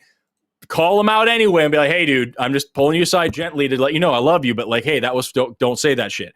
And do it to yourself too. Yeah, I'll call them out. I'll call them out in public.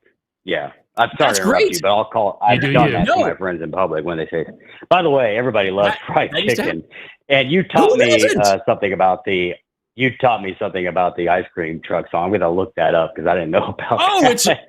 It's horrific. But I'll have to look that one up.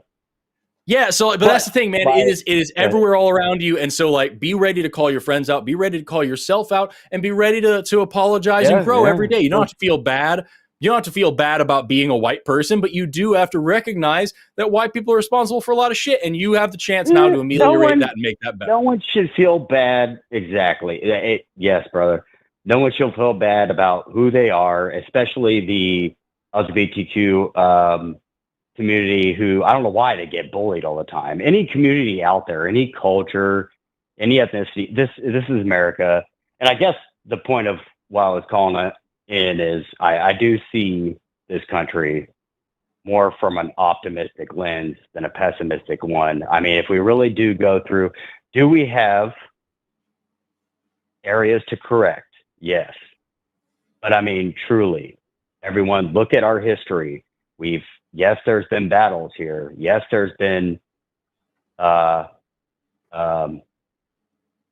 know, I don't want to say the word genocide, but grievances towards other, cultures, and people have been. There has been genocide enslaved. here.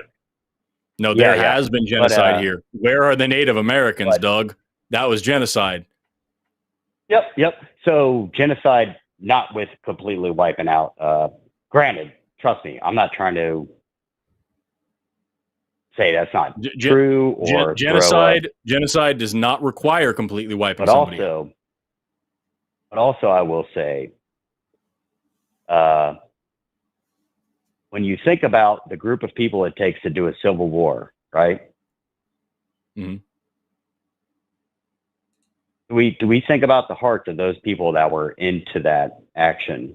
And to take on others. This is taking on lives here. This is a group of people that oppose this line of thinking versus another group of people that says, no, you're not to restrain this group of people and these thoughts and these ideals, and we're willing to fight for that, right?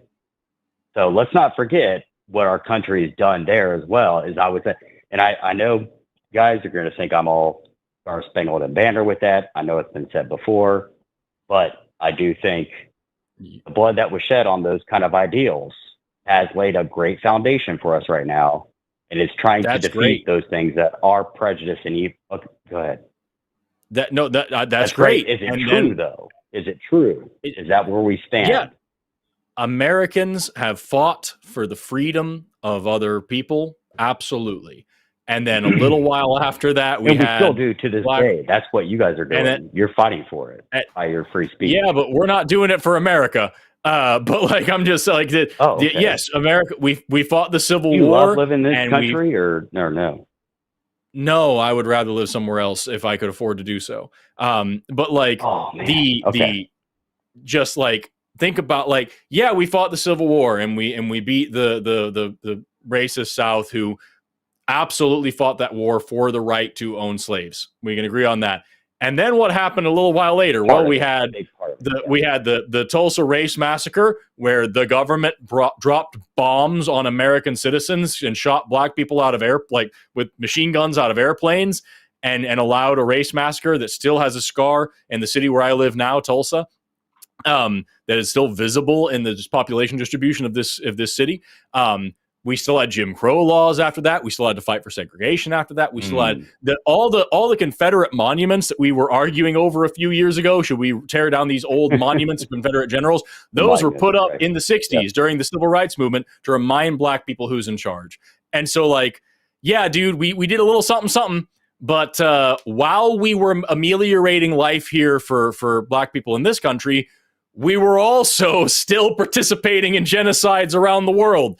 So like it's just that we remain imperialist and we remain capitalist and we remain evil. I recommend everybody check out, by the way, there's a great channel. It's actually a friend of mine on TikTok. We've been mutuals for a long time. Goes by Levert the Bassman, Levert the THEBASSMAN. He's got 1.3 million followers and he deserves every fucking one of them. And he's got a great series called Everything's Racist. And it's great. I think he's only done like 30 something parts of it, but like he literally is just like, here's this random thing in America that you wouldn't even consider, and here is the deeply racist roots of it, and it's a lot of fun to check out. Anyway, Doug, we're gonna jump on to the next call. It's been great talking to you, man, and I hope to call back sometime to talk about this some more. Sure. Talk to us. Jimmy's also very politically minded. You can talk to him. He's a little louder than us. But yeah, I hope that this at least like kind of showed a little bit of where our side's coming from a little bit. Absolutely. Thank you for your time. All right. Take care, Doug. Bye-bye. Thanks, Doug. All right. Take care. All right. we've got. Oh, what are you saying? You have a thing? Nah, nothing important. I was going to say I usually shy away from politics and social issues in my public conversations online. This is the most I've ever talked about this before. So, what have you done for us? What have you pulled me into? You're pulling me out of my comfort zone here, man. Oh, I thought you did great. I appreciate this. Yeah, no, I appreciate this. It's really good. I think it's good to get pulled out of your comfort zone and be like compelled to do things you're not normally used to, because that's the only way that you grow and get better at things. And who knows, maybe next week I'll be a political commentator on some channel somewhere, but who knows what the future holds. But yeah, I'm enjoying this. It's really fun. It's really, really good stuff. That's great. Let's talk to, do you have one in particular that you're interested in? Well, let me see here. Who's been waiting the longest? I tend to like to be fair to some folks. That would be line number 1/2 here on the very top. Line 1. I mean, we can try 1. It depends if you're reading the top number is a 2, and then there's the 1 there next to it. So I see what you're saying. Yeah. The one on eternalism. Yeah, let's do that. Let's maybe that might be quick. We'll see. Let's talk to Tamberlane. Pronouns he and they. Calling in from either it could be Canada. It could be cruddy albatross. It could be cancer ass. We don't know, and we may never know. Tamberlane wanting to ask about seeking comfort from eternalism, past, present, and future all occurring simultaneously. What does that mean? Tamberlane, you're on the line with Forrest and Eric. How are you doing today? Hey, Forrest. Hey, Eric. Just making sure you guys can hear me. This is my first time calling from the web app. Yep. Cool. Awesome. Sweet. Yeah, I've called a few times. This is a question I wanted to ask last time, but essentially I'm talking about block universe stuff. I recently took a class, a sociology class at the school I go to called Predicting the Future, and we ran into a quandary in the class. I mean, it was obviously by design. But the premise is that you get to the point where you either get into presentism, when only the present moment is real, and eternalism, in which all points in time are equally real. And the conclusion the professor came to, or rather, the conclusion that he was trying to teach us, is that all points in time are equally real. And then I then read a book by Sabine Hossenfelder called Existential Physics. And in the preface, in the first couple of pages of the book, she gets asked a question about how, given quantum mechanics, someone's grandmother passed away, but because of special relativity, her grandmother is still alive. And so I thought that was a really cool kind of topic. Obviously, the person that was asking her that question was misunderstanding the concept, but I was thinking on it, and I wanted to ask you. Given a scenario in which I were able to theoretically break the laws of physics, teleport 5 light years away from Earth, and were to look back, then in that scenario, my dad, who passed away in 2021, would still be alive. In that case, what do you think about the mindset of them thinking to yourself, because of this, I don't have to grieve death as much. Do you know what I mean? So if you were to magically teleport 5 years away from Earth and look at the Earth, the light from the Earth that you're receiving would be from 5 years ago. So like if I went back 65 million light years away and looked at Earth, I would see dinosaurs roaming around, right? But the time that we're in would be the same. So that's seeing the past. That is not actually the past existing.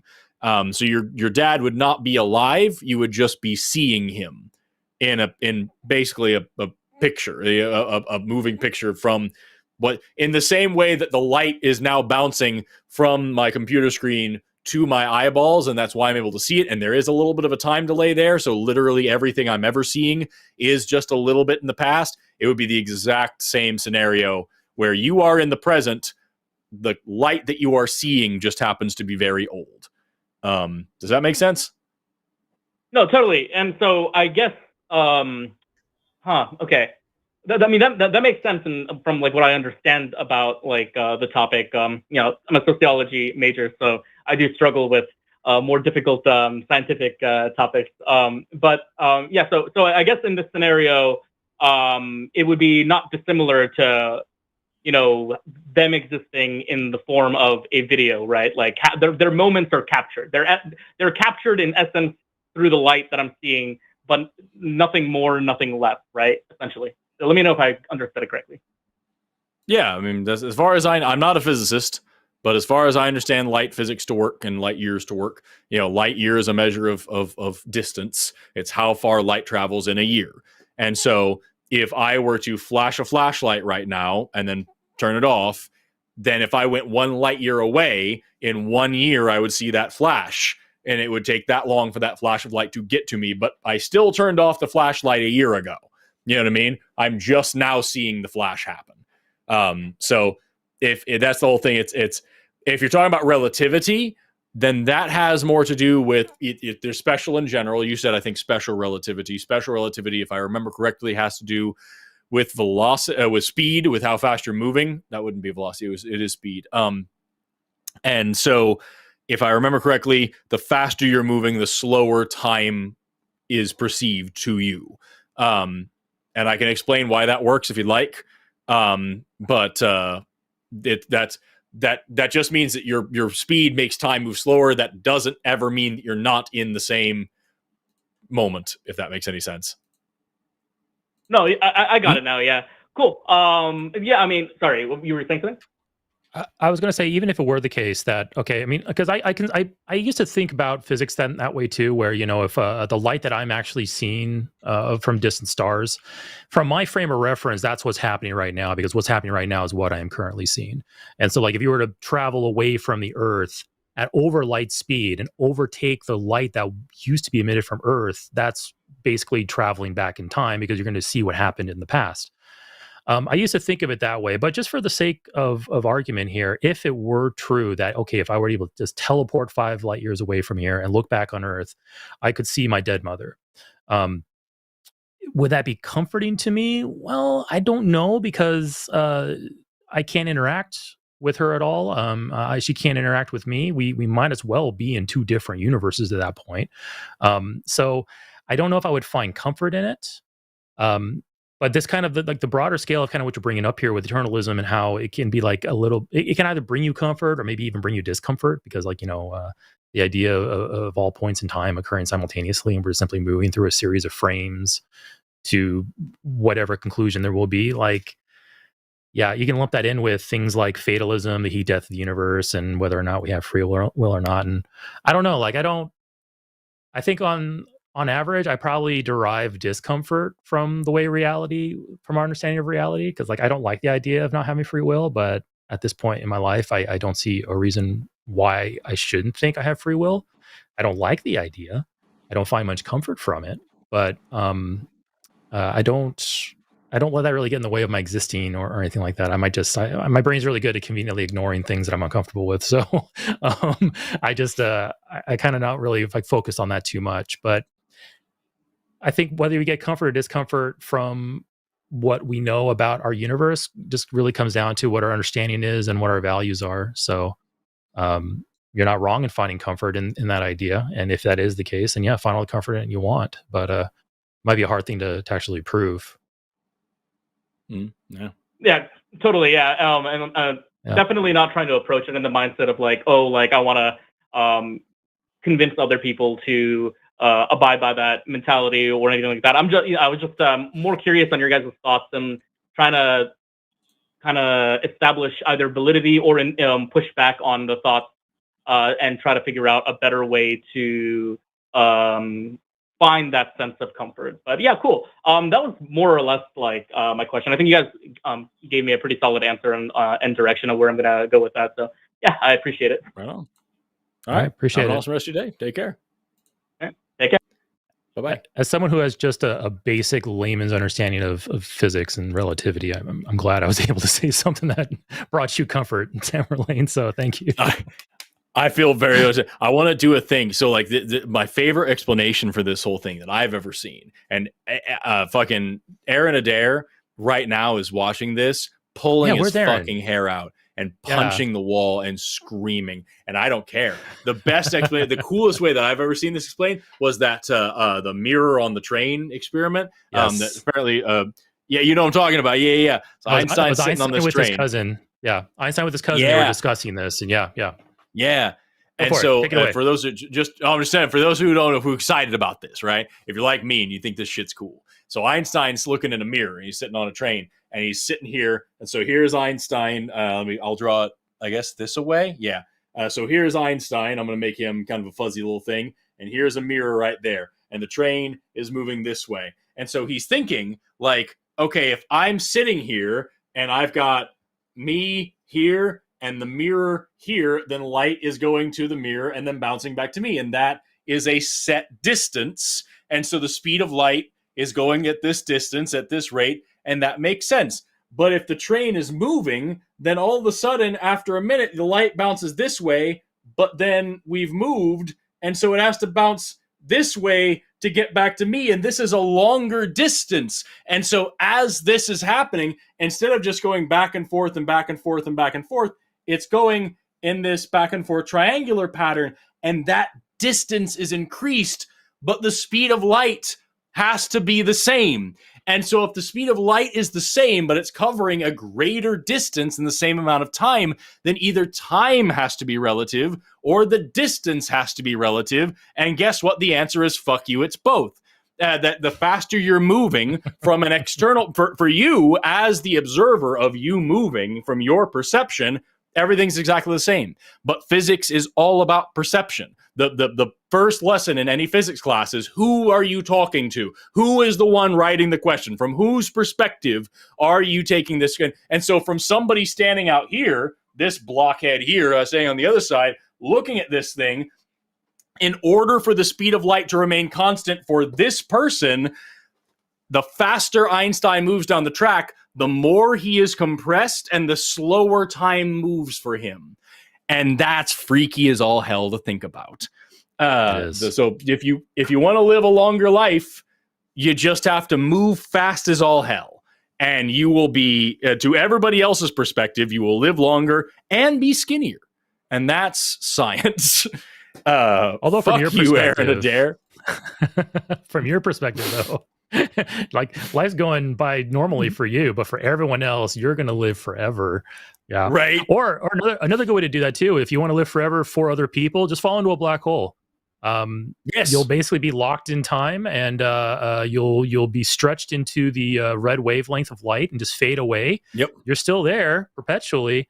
From your perspective, you're going to die pretty quick, but from everyone else that's not in the black hole, hey, you're eternal.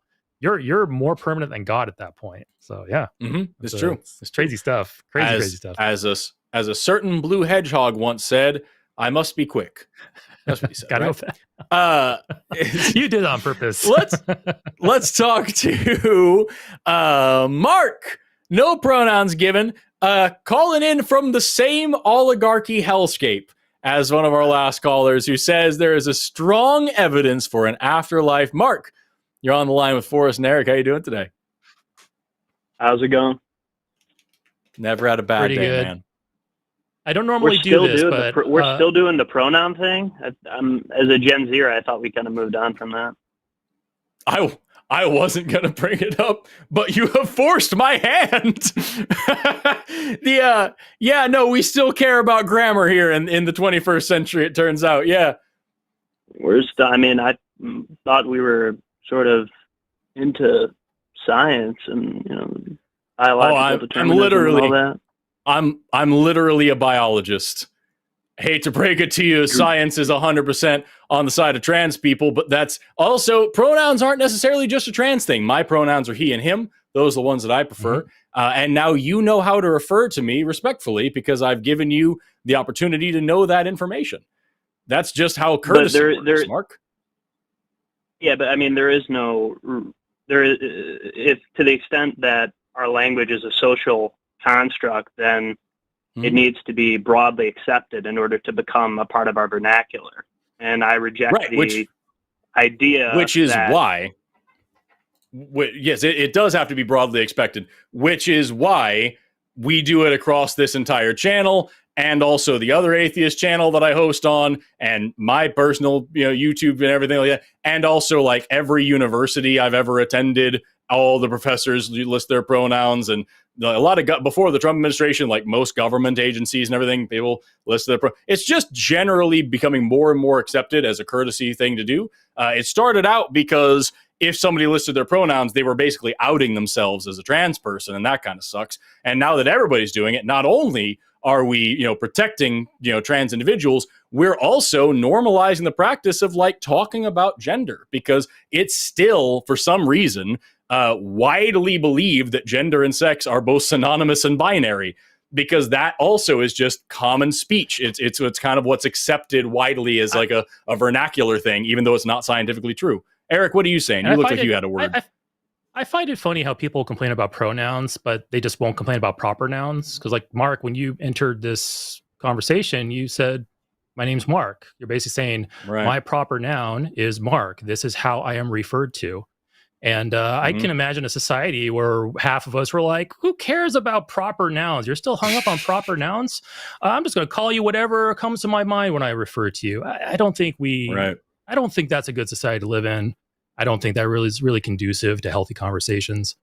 For sure. But Well, I mean, hey, man, you do you. To be honest, I got your proper noun there. And I'm going to be counting how many times you use pronouns in this conversation, because that's always what's happening. Already been a lot.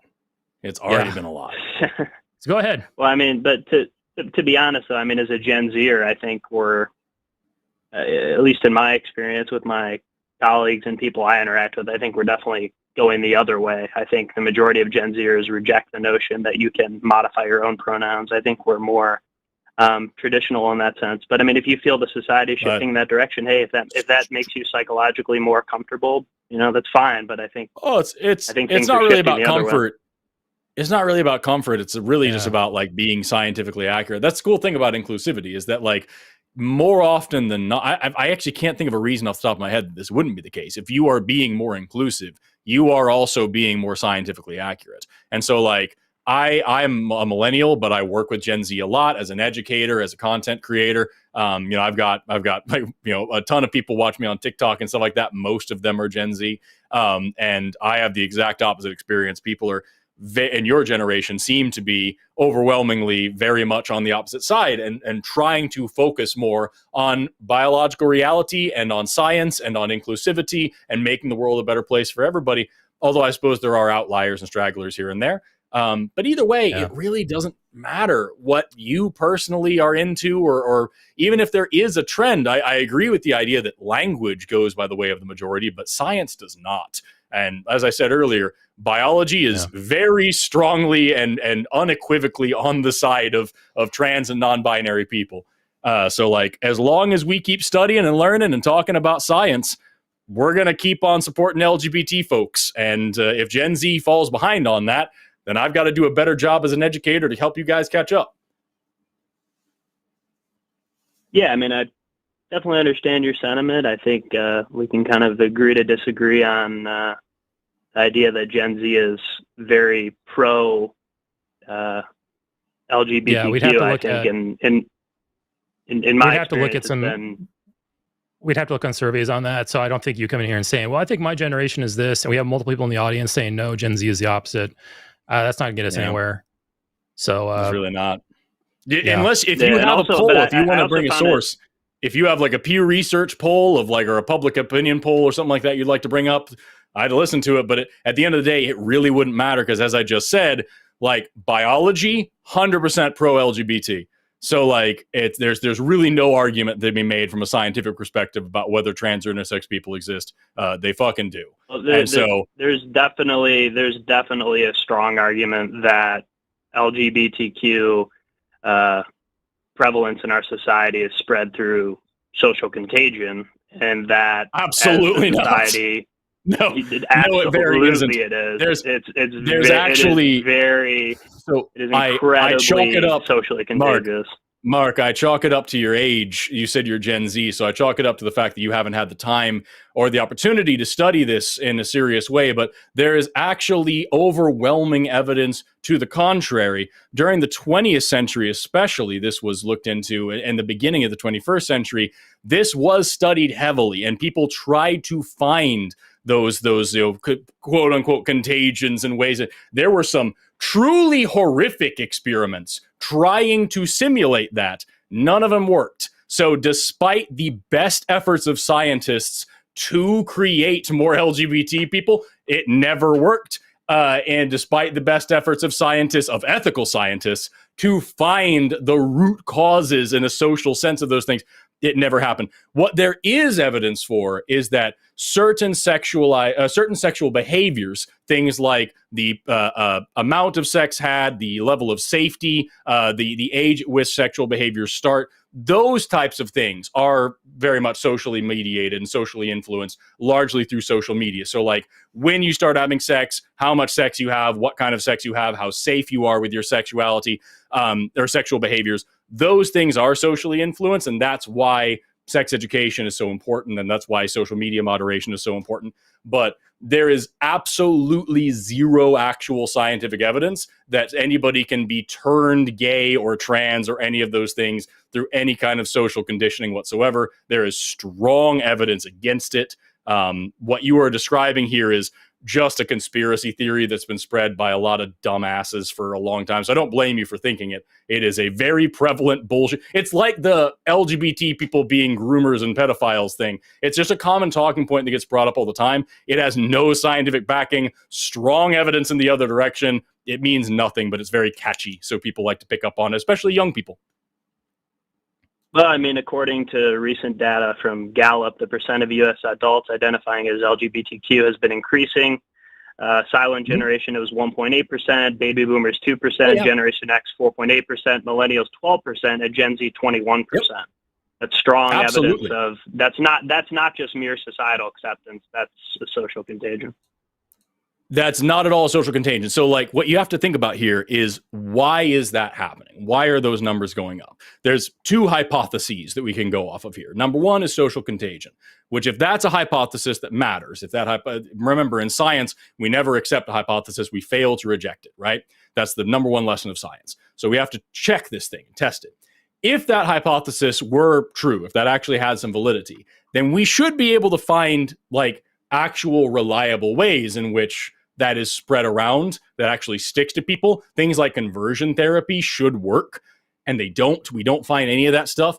Another reason why those numbers could be going up, hypothesis number two, is that societal acceptance is growing, and so more people are self-reporting in those categories. So when we do those census polls, nobody's going out and doing like a brain scan and a DNA test and like using some magic crystal ball to see what people's sexuality or gender orientation is. No, nobody's doing any of those things.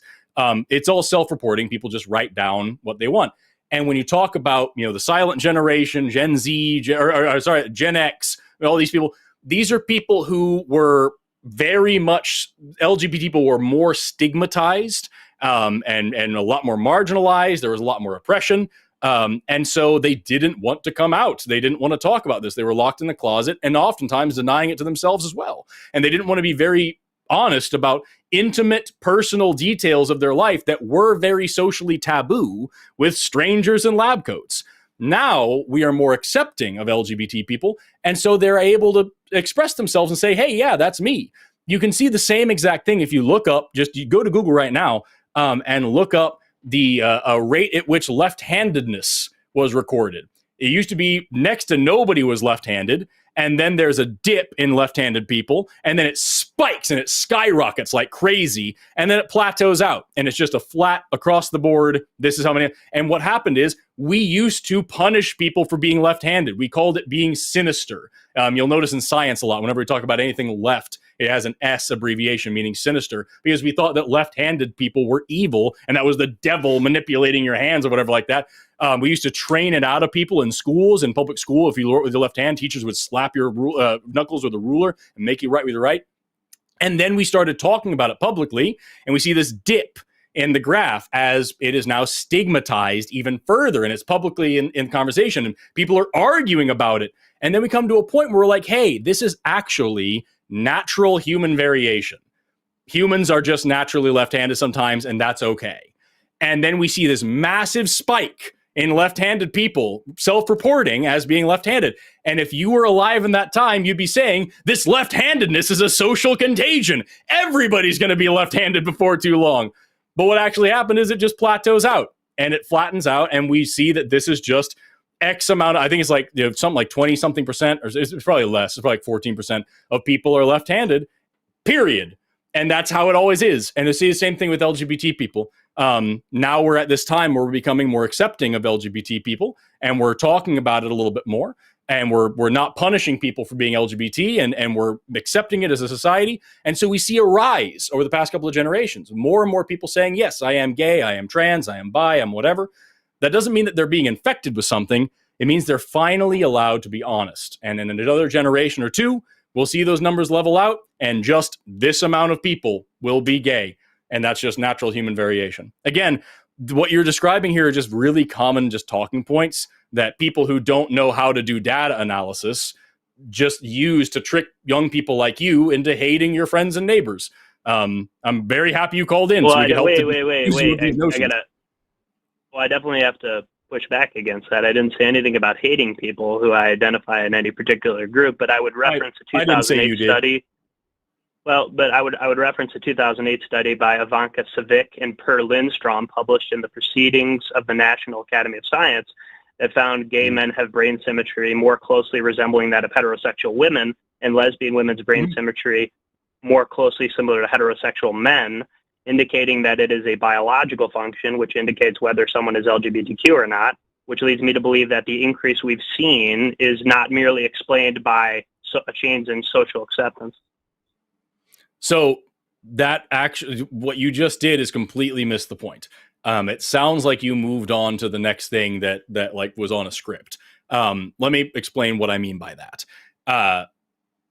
So there's some truth to that. Yes, we do regularly see that brain function, because like there's no such thing as man brain or woman brain or anything like that, right? But we do see patterns in. No, absolutely not. So the idea of like male and female brains is actually seriously outdated by a little over a decade now.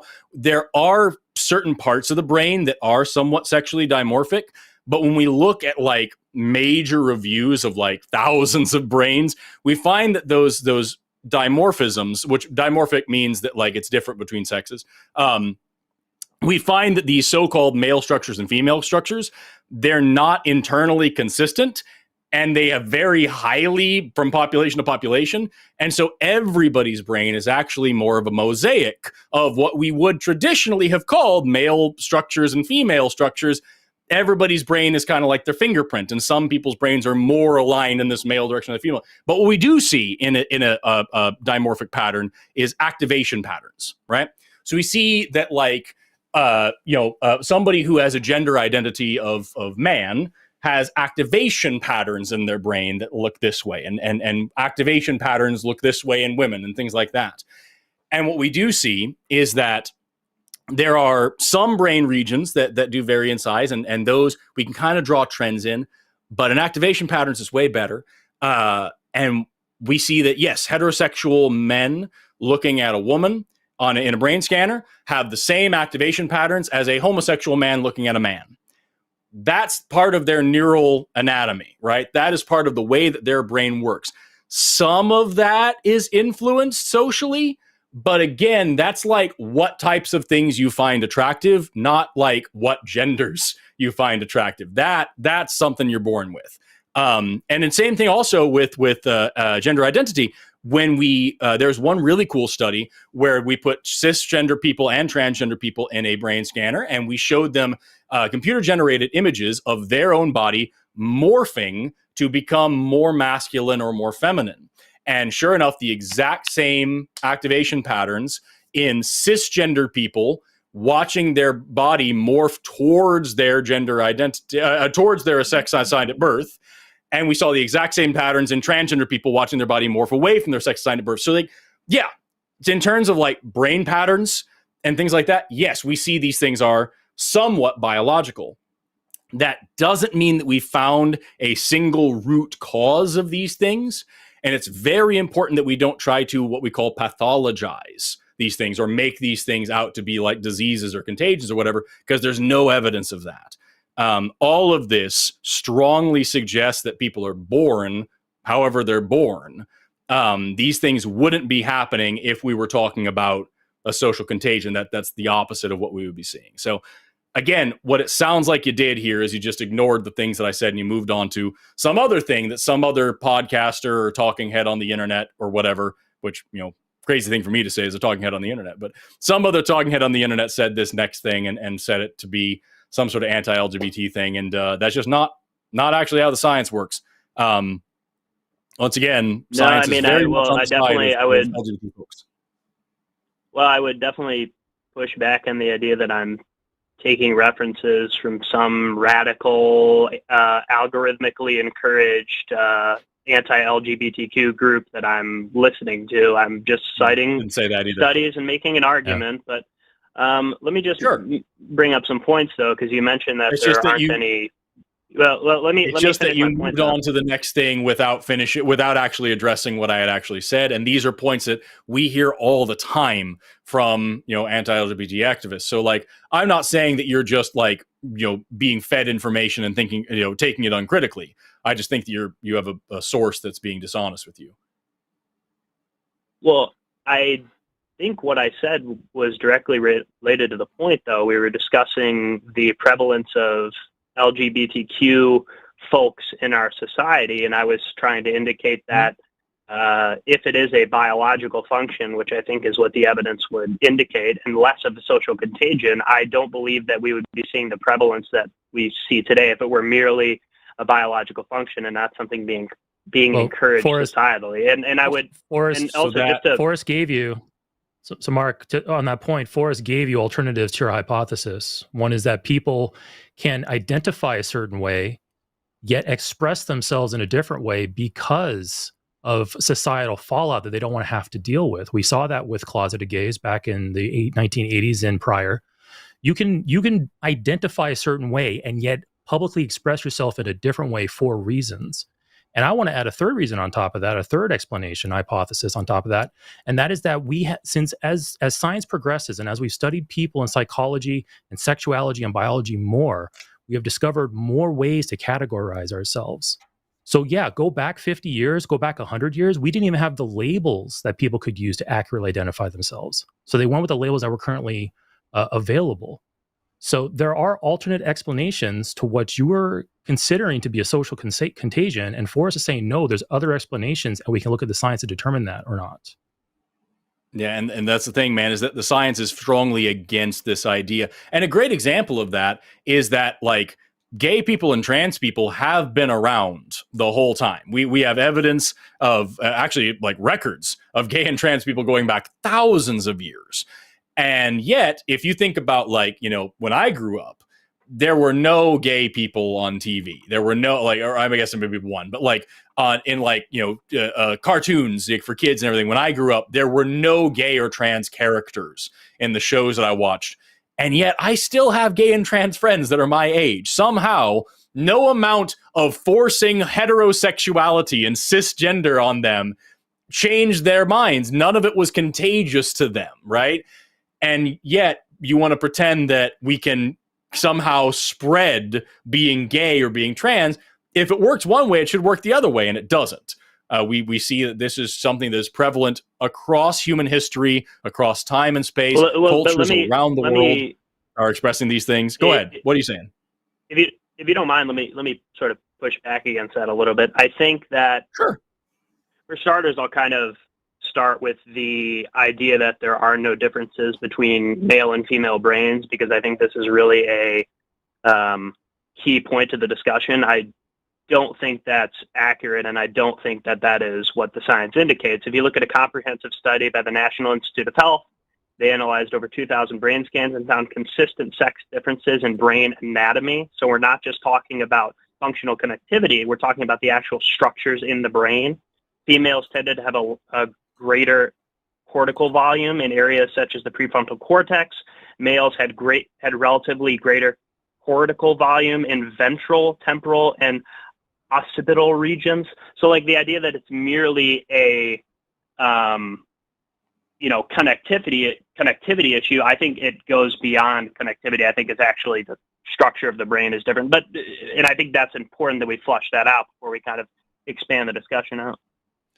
So here's the thing, is that I am not a neuroscientist, right? I am a biologist, but neuroscience is not my specialty. However, my second master's degree was in biomedical science, and that did involve quite a bit of neuroanatomy. I also do have friends who are actually neuroscientists, and a couple of professors that actually cover this stuff. In my actual training in biology, I have been taught the exact opposite. And if you'd like, I can cite some papers for you, but I don't think it's really useful. But if you want me to, I can pull some up right now that show that like the brain is not reliably sexually dimorphic in this way, and the idea of male brains and female brains is thoroughly outdated. That is what we used to think, but it is not what we think anymore. That said, as I mentioned earlier, there are some parts of the brain that are sexually dimorphic, moderately, but we're talking about clusters of neurons the size of a grain of rice. So when we look at other animals, this is actually where this idea came from. When we look at, like, say, for example, the vocal control regions of the brain in songbirds, right? Songbirds showed high degrees of sexual dimorphism in the brain with like ridiculously more neurons in this one area, so big of a difference you can see with the naked eye. And same thing in like rats and stuff, right? There's a certain brain region in the brain which is called the sexually dimorphic nucleus of the, I believe, preoptic area, if I remember correctly. It doesn't matter. It's actually called the goddamn sexually dimorphic nucleus. It is very highly sexually dimorphic. And in humans, the difference between males and females is on average like a couple percent. Like it's this little difference. Whereas in rats, it's like, so again, you can see it with the naked eye. I don't remember the numbers off the top of my head, just right here, because it's, I haven't studied for this test today. But well, as we actually look at, sure. I sort of find it funny that some people in the chat are like, he's reciting studies and information that well, I know, I understand, but I'm just saying that yes, I came prepared for a discussion, and that's what I intended to have. So that's why I brought in some studies that I had looked at prior to engaging in the conversation. I thought your topic was about the afterlife. Oh yeah, Mark, I thought your topic was about the afterlife. Did you are you admitting to a bait and switch here? No, it is about. I would love to discuss the afterlife. You were prepared for the LGBTQ conversation. Well, as a Gen Zer, I'm sorry, Mark. I don't believe you. Well, that's I see. Here's the thing, Mark. Here's the thing, Mark. We don't believe you at this point, because from the beginning, the fact that you dropped that little tidbit, hoping we would latch onto it to get into the LGBTQ trans conversation. No, you chose to latch onto it. Yeah, I'm happy to move on. So yeah, and besides, you just admitted you can't prepare for this conversation, Mark. This is pretty obvious. You did bait and switch here. Why don't you just come here honestly? Like this tells us you're not here in good faith. I did not do a bait and switch. You chose to engage in the conversation on the pronouns because you asked me what my pronouns were, and I refused to. Okay, that's fine if you don't believe it, but I'm happy to move on and discuss the. Yeah. I was asked my pronouns when I called into the show, right? By the call screener, and as a Gen Zer, I thought we had moved beyond that. Right, by the call screener, not by us. And then you started the conversation by talking about pronouns. And we just gave you simple guided understanding of why we do that. And then you were the one who launched into all this other stuff about biological determinism, which isn't a thing in the way you're making it out to be. That's not real. And you so far have been the one bringing up these studies that are not actually either saying what you think they're saying or are outdated or what. There are also things I can't verify right now. I'm just sitting here at a computer. But I'm telling you, as someone who has actual training in this area, and with other people who actually specialize in this area, you're wrong. And like, I don't care if you don't believe me, you are. it's like, this is something that people who give a shit about this are not confused about. We are 100% on the same page. I encourage you to check out, I recently released a video over on my channel called Sex and Sensibility, where I break down for about an hour and 40 minutes like a thorough breakdown of sex, gender, sexuality, what those things are across different species, across different cultures.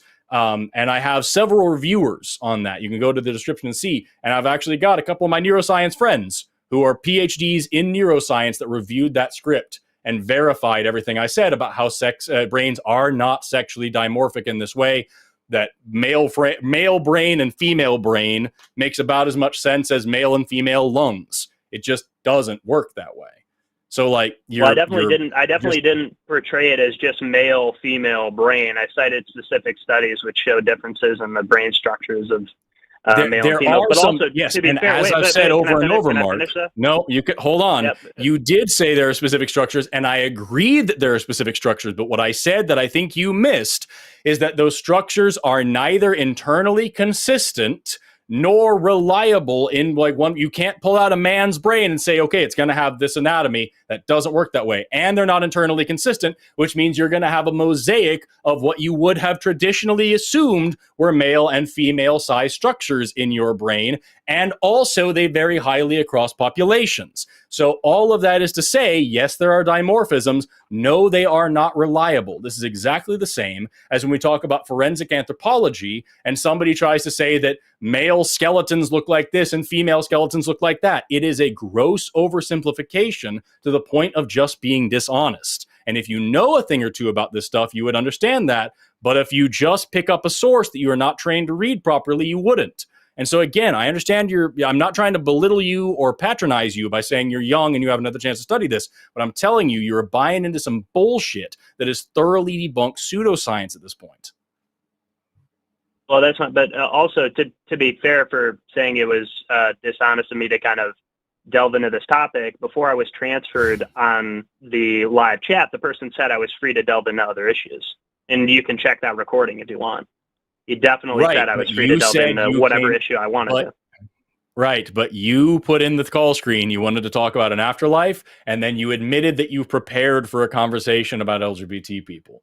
That hints at dishonesty to us, but it genuinely doesn't matter. The fact is that what you're talking about here isn't accurate. Again, biology is thoroughly on the side of LGBT folks as normal, natural variations of human populations. They've been around the whole time. I never said, yeah, but you're putting words in my mouth now. I never said that LGBTQ people didn't exist. None of the studies that I cited indicated that they don't exist.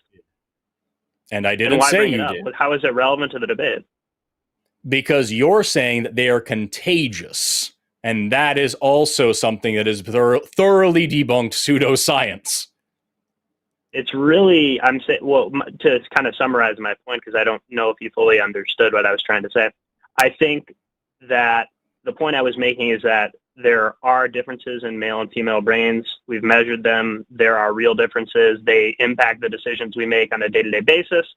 I don't know of any studies that indicate the amount of LGBTQ people prior to the silent generation, prehistoric, Rome, Greece, other civilizations, China. I don't know any studies that indicate the amount of LGBTQ people that were present in those societies. I'd be happy to read those. But I don't see how you can argue that but I don't see how you can argue that the rate of increase that we've seen is not a byproduct of social contagion if the brain structures that are causing this phenomena are consistent across time. What would cause that dramatic increase? It's not merely social acceptance. I don't believe that. Those brain structure differences were always there, and now people are being honest about them being there. That's not contagion, that is acceptance. That's how that works. So you're saying we've seen a five-fold increase in the amount of people identifying as LGBTQ merely because of an expansion of social acceptance? Literally, yes. I don't know if five-fold increase is accurate or not, but literally, yes. The same amount of people have always been gay and trans, or the same percentage. The same percentage of people have always been LGBT, and now they are allowed to be honest about it without being burned at the stake. And so they are. What's important to remember also is that, you talked about, like, you don't know of any studies that point to the sexuality of these different cultures. The problem with that is that so I should say it this way: gender and sexuality, when you look at it from an anthropological perspective, gender and sexuality have historically been much more associated with socioeconomic status and power than they ever were with, like, just gender or who you're wanting to fuck or anything like that. Those things don't make any sense. It is the way that we classify genders and the way that we categorize sexualities today is a very, very modern invention that would not hold up in even within Western culture past 100 years ago. So as of right now, we are using a very, like, inappropriate measuring tool to try to look at all human society, and that doesn't work. If you want to look into that more, I encourage you to just start studying, like, especially cultural anthropology, but also biological anthropology. It has a lot to say about this, and none of it equates to social contagion in the slightest. This is it's like when we talk about your argument, a great example. So a great example of this would be autism. Very quickly, I'm going to give you this last example. A great example is autism. A lot of people like to say that autism is on the rise and that more people are autistic. That's not true. The same amount of people, the same percentage, have always been autistic, and that's nothing changed about that. What we are seeing is an increase in diagnoses. We have better diagnostic criteria. We have better awareness campaigns telling people what to look for. We have better training of mental health professionals. And so we are now diagnosing autism at a higher rate. That doesn't mean more people are autistic. Same thing here. We are now identifying and allowing people to exist as LGBT people. Doesn't mean that any more people are LGBT than ever before. Also, the criteria by which we determine those boxes has changed significantly in the past century. Now, please ask your question. Just to fully summarize, just so that I understand where you're at in regards to this. During the silent generation, born before 1946, when polled, we went from 1.8% of people identifying as LGBTQ to now Generation Z, people born between 1997 and 2006, we're at 21%. You expect me to believe we went from 1.8% to 21% merely because we changed a social behavior, the way that we quote unquote treat people who identify as LGBTQ. That's your stance. I don't know how else to actually say this in a way that makes sense. So let's say, just as an example, I don't know what the actual number is, but let's say, just as an example, 30% of all human beings are LGBTQ. Okay, just again, totally just random number I'm pulling out of my ass. Doesn't really mean anything. Just hypothetically, 30% of people are LGBTQ. In a society where LGBTQ people are oppressed and marginalized and looked down on and treated like shit, and they don't have rights, and they're sent to mental asylums for their biology, for who they are as a person, and they're outcast socially, and actually being gay was illegal in this country at one point. You could be arrested for being homosexual. You could be arrested for cross-dressing. Like, if you are in a society where your identity, sexual or gender identity, is criminalized and abused and normalized abuse and violence, then yes, you're going to have a very, very, very small number of those people coming out and saying, yes, I am LGBTQ. 30% of them are LGBTQ. Maybe 1% of them will come out and say that they are because they don't want to be hurt. Then if you go to a different society where you have widespread acceptance of LGBTQ people, and they have the same rights and dignity as everybody else, and they're treated totally fairly, and there's no social stigma, and nobody gets arrested or beaten or hurting or evicted or anything like that for their sexuality or gender identity, then a lot more people are going to say, hey, I'm LGBT. It may even be right up to that 30%. Maybe not. Depends on where they live, and depends on the culture of their individual little location. And so if you have a society that's changing, as ours is, from the silent generation to now, becoming increasingly more accepting of LGBT people, you would expect to see an increasing number of people admitting to being LGBT. But the whole time, 30% are always LGBT. That is how this works. That is what the data support. That is what reason and common sense supports. There is no evidence that this is a social contagion spreading. There's strong evidence against it. And if you compare this to a model of just a shifting society with increasing acceptance and a standard template number of people identifying in this group without publicly saying it, it matches reality perfectly. I don't know how I can be any more clear than that. If I need to repeat it, I guess I will. But Lord, I don't want to for another time. Well, I think that also, just for the reference, the study that I cited there in reference to the amount of LGBTQ identifying people, that's all Pew Research Center. It's referenced by the Washington Post. It's Gallup. That changes nothing about what I said. We're arguing with the numbers. But the burden. No, wait, Mark. Okay, but let me finish. Wait, you asked me a question. Hold on. Let me finish. No, we're not arguing. I want to get something straight here, and then I'll let you talk. We're not arguing with the numbers you're bringing forward from the research. We're arguing with your explanation for them. And you're hand waving at this 1.8% of the silent generation, 21% today. And you're saying this is all explained by more knowledge and more social acceptance. And I'll go ahead and own and say, yeah, sure. I think that's a reasonable explanation rather than it's a society mind virus. Go ahead. Mm-hmm. Yeah. So as I was saying, I believe the burden of proof, given this information, is on you to prove that it is not a social contagion. I don't think you've given a strong enough argument that just because that burden of proof, a change. Wait, can I finish?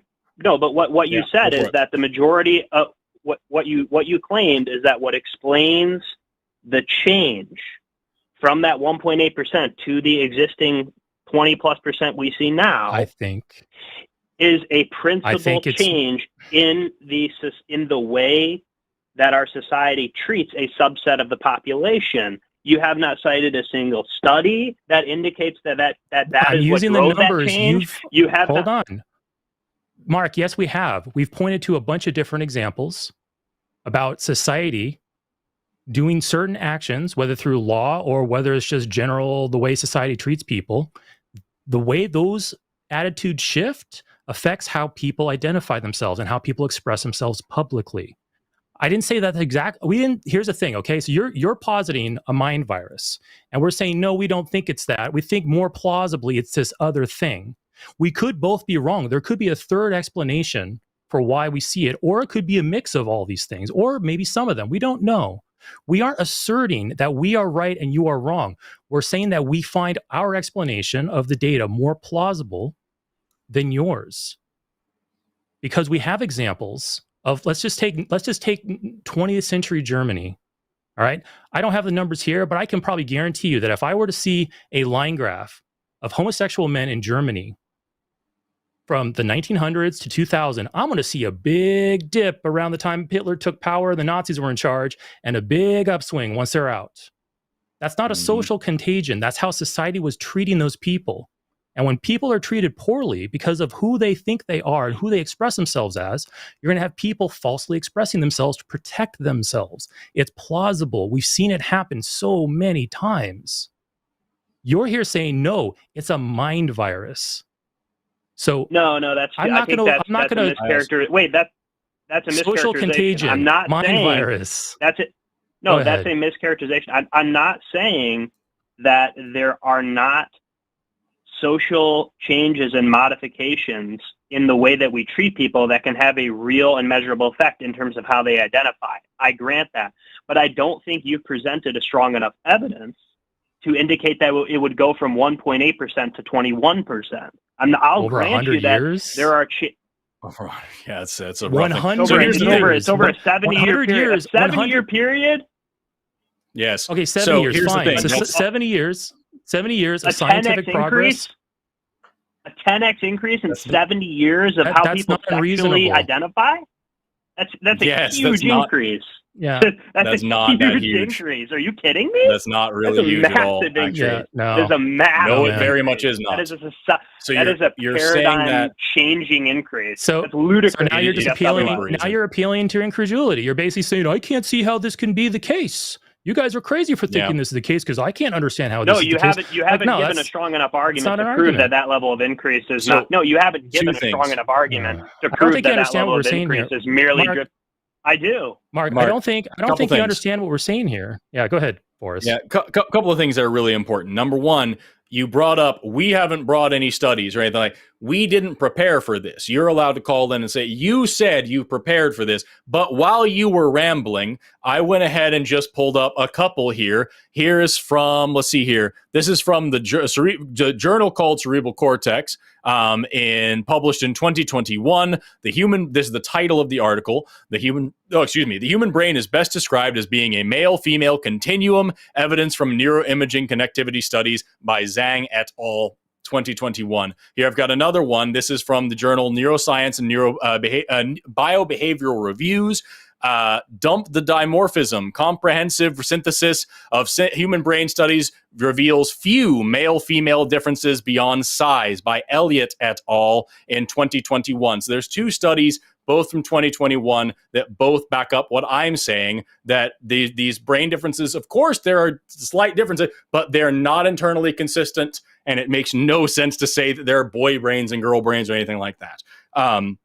The second thing that I think is important to point out is that what you are saying is not how science works. You're saying that we need to demonstrate that this isn't a social contagion. That's not how hypothesis testing works. So when you have a hypothesis, when you have an idea that you're trying to test, you have a null hypothesis, and then you have one or more alternative hypotheses. So the null hypothesis is always what I am positing here, that the mechanism that I'm trying to put forth doesn't exist. It isn't real. And when you can statistically verify beyond chance, usually the number we go for is 5%. P or alpha equals 0.05. If you get what we call a p-value, which means the significance of your findings that is less than 0.05, then that means that there is a less than 5% chance that this is happening by random chance. That's sort of the scientific standard to say that your alternative hypothesis of whatever the thing is you think is happening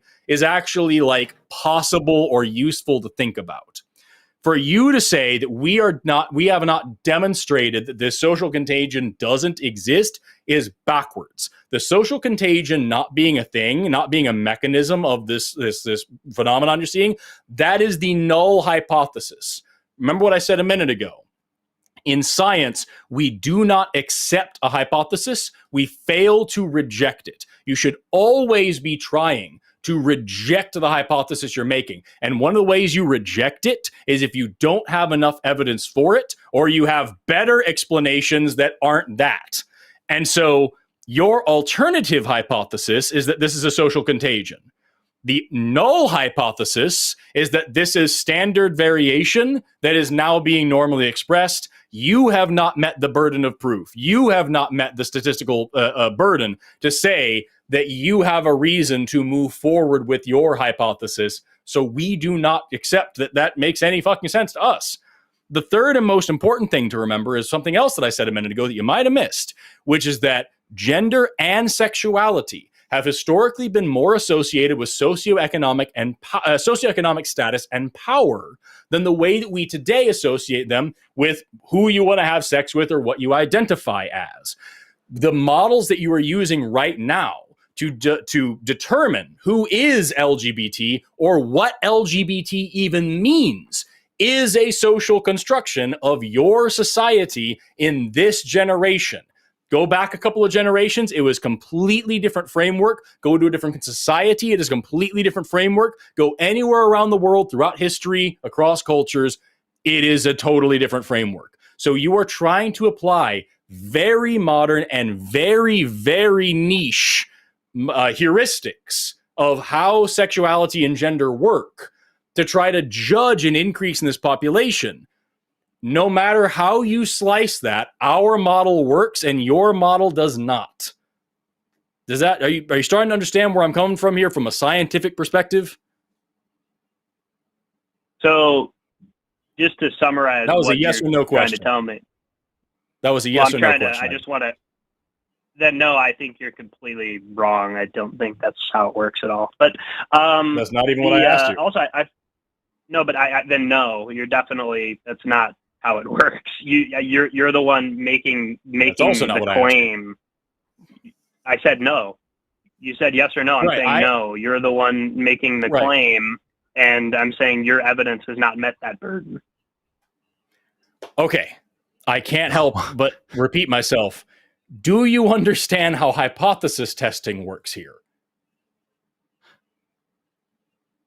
Yes. Okay. You are presenting the alternative hypothesis. I am presenting the null hypothesis.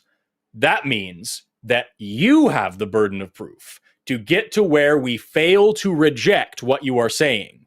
Without that, it is the scientific approach would be to reject your claim that this is a social contagion. You are proposing a novel mechanism by which natural variation in gender identity and sexuality that we see across humanity and other species as well is somehow now spread. That is a very expensive claim scientifically. It is a big alternative hypothesis that you need to justify. Our null hypothesis is the natural rejection of what you are saying. And it works no matter what paradigm or what heuristic you're using for sex, gender, or sexuality. Yours necessarily only operates under your specific cultural framework and also does not meet its burden of proof. Scientifically speaking, you are lacking both data and rigor and any reason for anybody to take you seriously. Now I will ask you the question that I asked again. Do you understand from a scientific perspective what I am talking about and why I'm rejecting your claim? Whether or not you agree with me, do you understand the scientific method here? Yes. What you're saying is that the null hypothesis is that there is no effect of social factors. Yes. And I'm presenting the alternative hypothesis that the social factors are contributing to an increase. Yes, precisely. Mm-hmm. Yes, but again, what this discussion is rooted in is the idea that the increase we've seen in people identifying as LGBTQ, it's still reasonable to suggest my explanation for that is more accurate than yours. No, it's not. And it even if it was definitely reasonable to suggest that. How can it not be reasonable to suggest that? Because there are more it just shows explanations.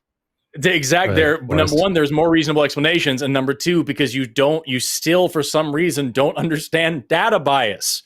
You have to account for data bias, and you haven't. And all we're doing for 48 fucking minutes, all we're trying to do is get you to comprehend data bias, and you still keep hitting the same wall over and over and saying, but it's such a big increase. And that's not a scientific argument.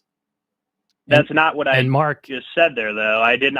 You recognize that I understood the difference between the null and the alternative hypothesis, but that's not what I was referencing there.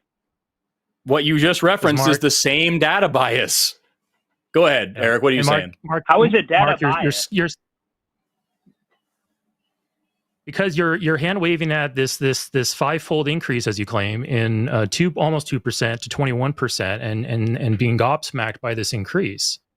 So, but here's the thing, Mark. Okay, you're skirting very close to a problem here, because you're basically saying that, well, I see these numbers. Here's my explanation. My explanation explains these numbers. Now you're in a position of disproving this, and it's like, no. The explanation you give is one potential explanation. We're not saying it's outright false. We have no idea at this point. We're saying, okay, it could be explained by that, or it could be explained by other things. And those are the things that Forrest and I had mentioned earlier. We're saying these are competing explanations. And with our competing explanations, we have a historical account of these things being the case within societies. And I even said earlier that, hey, maybe we're all wrong about this, and there's some competing other explanation we haven't even touched upon in this conversation. So we're in a position of, we don't accept your explanation, you don't accept ours, and that's fine. But the fact of the matter is that we are not, and like I said, it could be all kinds of different explanations and a blending of them. We're not in a position of saying, oh, well, you haven't disproven my explanation, therefore my explanation must be true until you disprove it, and that's not the case at all.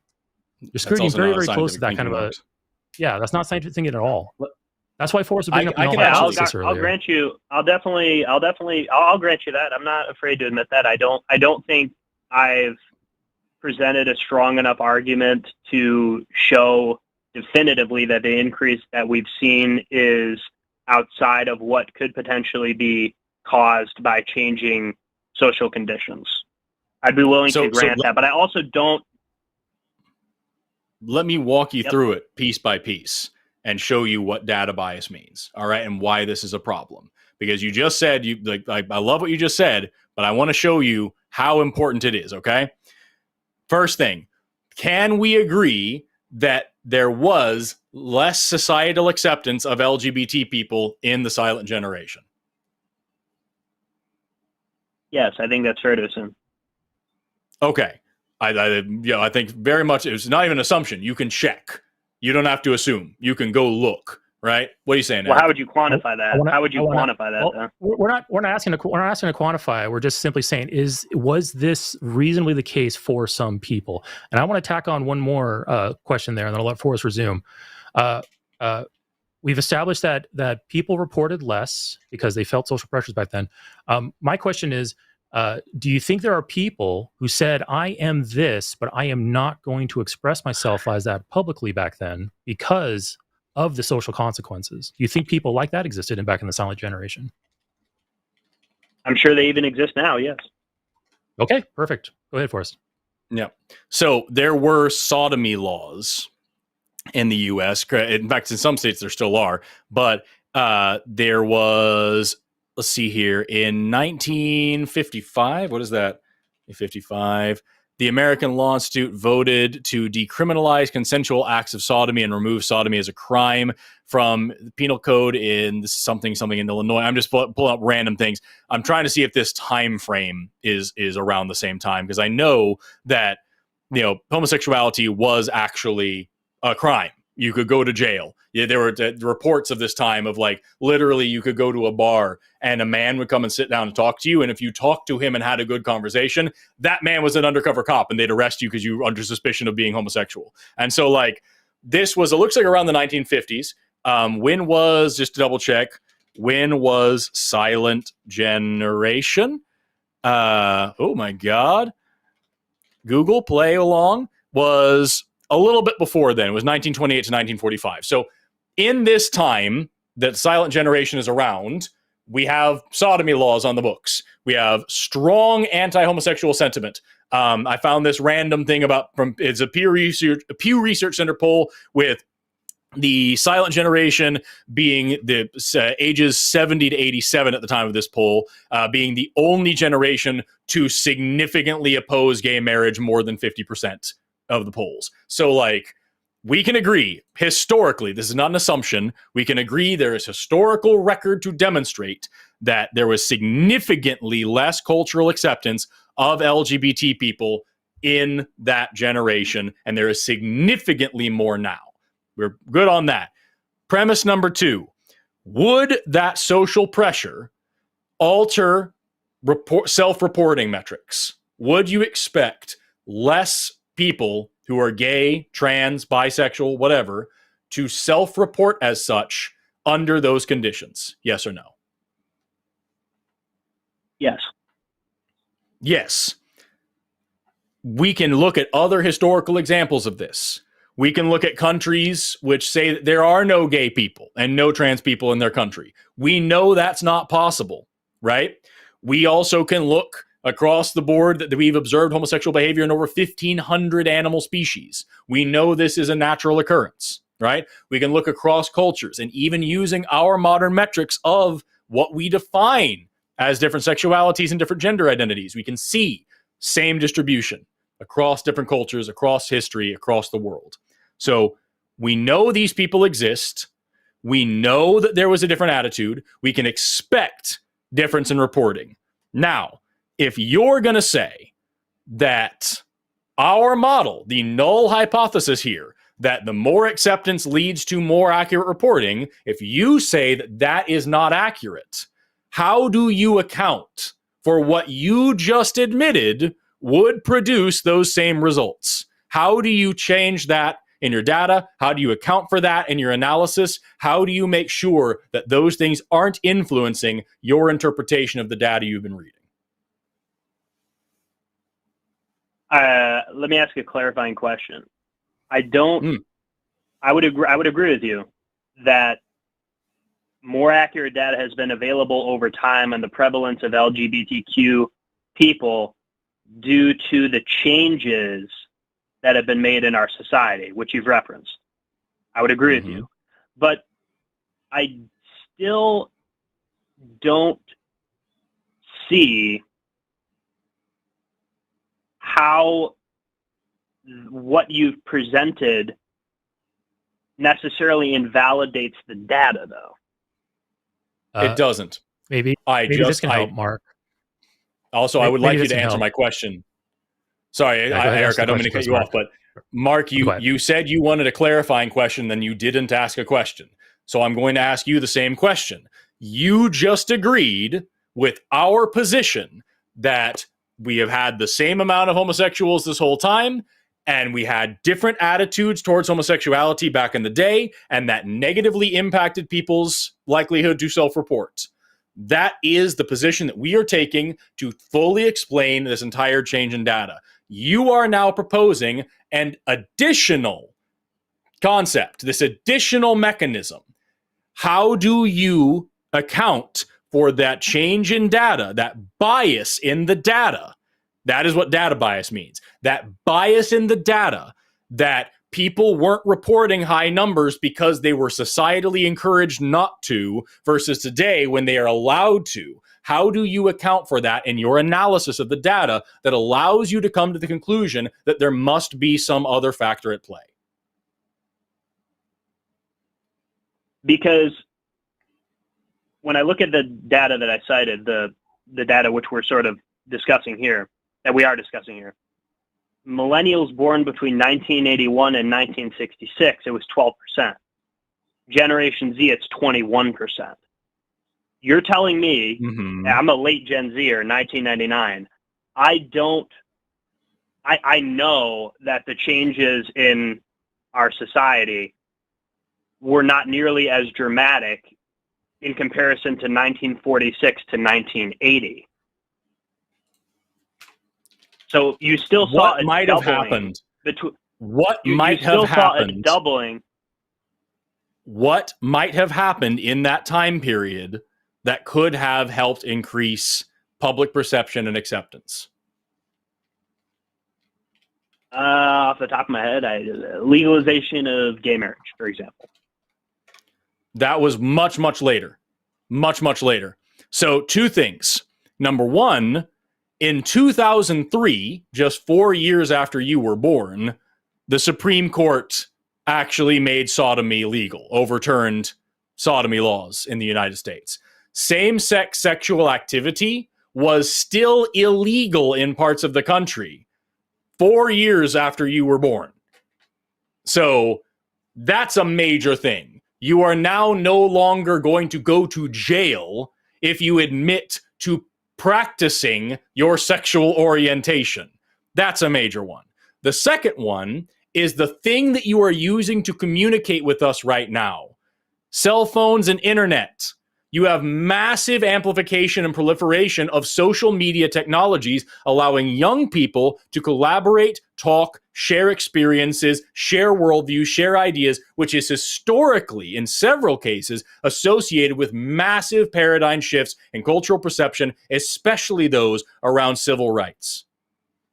So you have unprecedented changes in technology and unprecedented change in law at the exact time that you're talking about that would cause people coming of age in that time to now be more confident in reporting themselves as LGBT on census polls when they become adults.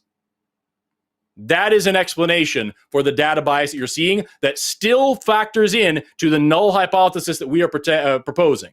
Now, what is your analysis that gives any credence to the alternative hypothesis that you have still not presented any evidence for? I think I definitely presented evidence. I don't think it's fair to say I presented no evidence.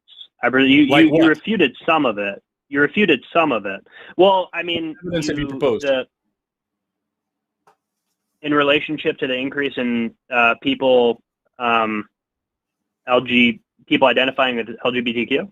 You have presented one data set which shows an increase in people self-reporting as LGBT over the course of about 100 years. You have shown one data set which shows the increase. That is an observation. That is just demographic data. That is not research. That is the observation that leads you to then make the claim.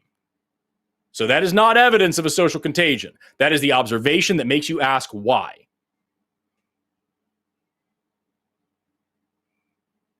Okay, I can present a data point. I can present a data point right now indicating that the increase in the amount of people identifying as LGBTQ post 2000 is primarily a social phenomena. Is that evidence? If you have evidence of that, I would love to hear it. I would love to hear it if you have evidence of that. Okay, you can go to the National Library of Medicine, National Center for Biotechnology Information. You can see elevated rates of neurodevelopmental and psychiatric diagnosis in relationship to people identifying with transgenderism or gender diverse individuals. An increase during what time? It looks like it was 641,860 people between 2005 and 2015. It showed an increase. Thing. Fuck, man. That is the exact same thing we just went over. That is a data set that is showing demographic data from self-reporting. It's self-reporting, right? I'm not sure on this one, to be honest. That is demographic data showing an increase in identification within this population, within this social group. That is not evidence for a social contagion. That is the exact same thing as your original data set, and it still factors into the null hypothesis that we're presenting, and you still have no evidence of the alternative hypothesis that you are presenting. Therefore, it is scientifically reasonable to reject it. I don't think that. I think that's too strong to say it's scientifically unreasonable to reject it. How is it scientifically reasonable to reject the hypothesis? Here's my hypothesis. My hypothesis is the increase in the amount of people identifying as LGBTQ that we have seen is not merely due to changing the laws that govern our society or social interactions. Right. In a positive way. You've been saying it on repeat. You've been saying it on repeat for an hour. I know. Well, also, it's interesting how you brought up that that white lady who raised money for she called that guy, a kid the N-word and raised $500,000, but you didn't talk about Carmelo Anthony, who murdered someone. So now you're just going to pivot. What kind of stabbed him? Stabbed him in the heart. What kind of pivot, Mark? Let's not pivot. I mute him for a second. Yeah. Mark, I'm gonna wrap up everything here, and hopefully in a nice, succinct manner here. All right, you are pointing to this drastic increase in numbers from 1.8% in the silent generation to 21% during Generation Z, and you're saying that, wow, what do we have to explain this drastic increase? Forrest and I brought some stuff to the table, and you brought your thing to the table, and then later on in the conversation, you admitted that our explanations of social allowance, general knowledge. Forrest then later brought up things like the internet and the dissemination of knowledge and people learning more about things from other people and getting more knowledge about the subject. All of these things are factors in that number going up. And I think I might have heard you right, but maybe I didn't, that you think that this is a sufficient explanation. We think this is a sufficient explanation for the numbers increasing. Your hang up is you don't think it's a sufficient explanation for these numbers increasing so much. And you want to add in social contagion to compensate or to account for whatever number you think is not reasonably explained by our explanations. So you have a burden of proof, because Forrest and I think that our explanation is sufficient and handles it and everything. Societies change over time, especially with the advent of new technology, the rescinding of laws that are hostile towards these types of people, just like we saw back in Germany. We think this is a sufficient explanation for what we see. We don't see that we need to add in stuff like social contagions. We're just going to Occam's razor that shit right out of there because we don't need it as an explanation, and it's not supported. That's this conversation in a nutshell. So, Mark, do you have any evidence that can show us that it's a social contagion?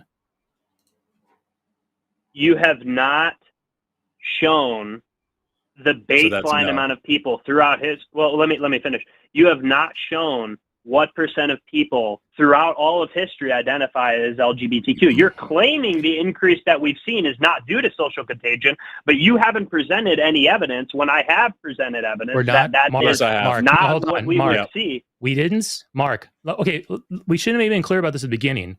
We are not saying the social contagion explanation is false. It could be true. We don't see a reason for it to be true, but it could be true. All right. But we reject it because we don't see that it's supported by anything and it's not needed. You understand the difference between rejecting an explanation and declaring that explanation false, right? If you're merely rejecting the explanation, I would accept that. That's what we've been doing this entire time. That's literally how science skepticism works. We don't see anything. Yeah, that's why the null hypothesis is there. That's why what Forrest was getting to earlier. We don't see a reason to adopt this as an explanation. You have thus far failed to show us why, and we don't think it's needed because we have other, as I mentioned earlier, more plausible, historically accounted for explanations for why we see this phenomenon. Now, if you don't like the numbers and you think the numbers are too spectacular to be explained by this, that's fine. You need to find evidence supporting your explanation to account for that. That's not on us to disprove. Yeah, here's the thing, man, is that we've talked to you we've been talking to you for about an hour and 8 minutes, which is about an hour and 7 minutes longer than you would be taken seriously in any actual academic setting, bringing this level of nonsense into this conversation. You have presented no positive evidence for your position. You have not accounted for how your data is collected or how you're analyzing it. You haven't accounted for any matter of bias, and you've constantly accused us of not meeting our burden of proof when we are actually just practicing how the scientific method is actually done. Not to mention the fact that what you said we can't explain, the increase over time, the increase across cultures, the standard base level of across cultures, I have actually presented things to you that explain those things that are not only factual, because I fucking like I can pull out any number of, I've got like 5 textbooks around me at this moment that can go through this for you, but more importantly, are actually the academic consensus in the areas that I am presenting to you, not just bioanthropology and cultural anthropology, but modern biomedical science as well. I am presenting you with the best understanding that we have of this stuff based on formal training in these areas that is actually rooted in real evidence, which I actually even did cite you a couple of studies when you asked for them. And you've hand-waved them away and continue to just say that your assumption of a social contagion based on demographic data is good enough when it simply isn't. You have not done good science here. And I understand that you're very young and you haven't had the opportunity to learn that yet. That's fine. I've been giving you way more passes than I would give anybody else. But I'm warning you, Mark, you're on a dangerous road into really genuinely stupid thinking, and that leads people down some fucking dark paths. So I encourage you to go learn how scientific thinking works and go learn how to actually test these ideas and go study anthropology and biomed and learn what actual experts in this area are saying about these things, because I guarantee you it is nothing like what you have presented for the past hour and 10 minutes on this call. And with that, We're going to move on. Well, Mark, okay, wait. I'll say one thing. I'm not going to let you say one thing because the last time you were backed into a corner, you pivoted to some dumb shit about, well, what about this evil black man? And it just showed extreme cowardice and lack of respect for just how thinking works. So I'm not really interested in hearing the one thing you have to say, Mark. You kind of shit all over yourself there, and I don't want to have it happen anymore. So with that, Eric, do you have anything left for Mark? No, nothing we haven't talked about before. I still don't think Mark called in about the afterlife. I don't think. The whole conversation screams to me about ulterior motives. So, Mark, if you're a Christian, I wonder how your God looks upon, bearing false witness and false pretenses. But that's a good question. That's something you can think about on your own. Yeah. Anyway, take care, Mark. What a disappointment.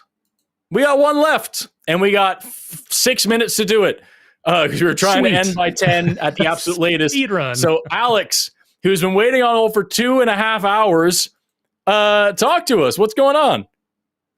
All right. Yeah, it's my turn. I wanted to talk about freedom of speech and kind of a quandary that I'm having with that issue.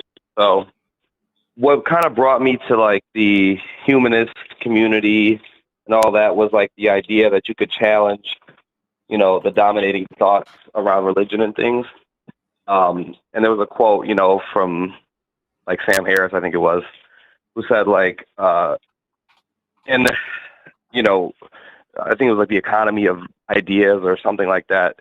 You want to have the good ones and the bad ones there so that people can kind of hash it out and the good ones will typically win over time. And so with that in mind, I was discussing with some friends of mine and we're kind of torn on this issue of like the Kanye West latest song. Are you aware of this? Yes. Yeah, dude needs so, serious help. Yeah, no, he's lost his marbles. It's sad actually. He has actual mental health problems, and the people in his life need to be speaking up and stop putting him on camera. That he needs actual help. That's not a shit. I know what I'm not saying anything about you, but just to be clear for our audience, I'm not saying he needs real help to like diss him. The man really does need help. Quit putting him on camera. Quit fucking streaming his music. The people in his life need to fucking help him, and nobody is helping him, and he's crashing out on an international stage and saying horrible, racist, stupid shit for attention because he has a fucking problem, and somebody needs to step in, and it's sad as fuck. Go on. Yeah, so I would agree completely with that sentiment that people in his life should, help him and help. We were discussing it. Oh no, Alex, can you hear us? Yeah. Hey, there you go. Okay, thank God. Yeah, I can hear you. Breaking up for a second after waiting that long. I thought you were going to lose it. Okay, go on. What were you saying? Okay. Oh, sorry about that. I'm just walking into my apartment here, so I apologize. Yeah, you're fine. You're fine. Basically, yeah. So, see, this is why I'm torn because Kanye West, with all of his issues and everything, one of the points that he's claiming he wants to make with that song, which, has a bad message. But one of his points is that if the music industry can profit off of things that are pretty awful towards his community, why is it that he can't say awful things about another community? And why is it that his music, that people don't even have the ability to like listen to the song on their own devices? You can't even share the record on like mainstream like text messaging services and stuff.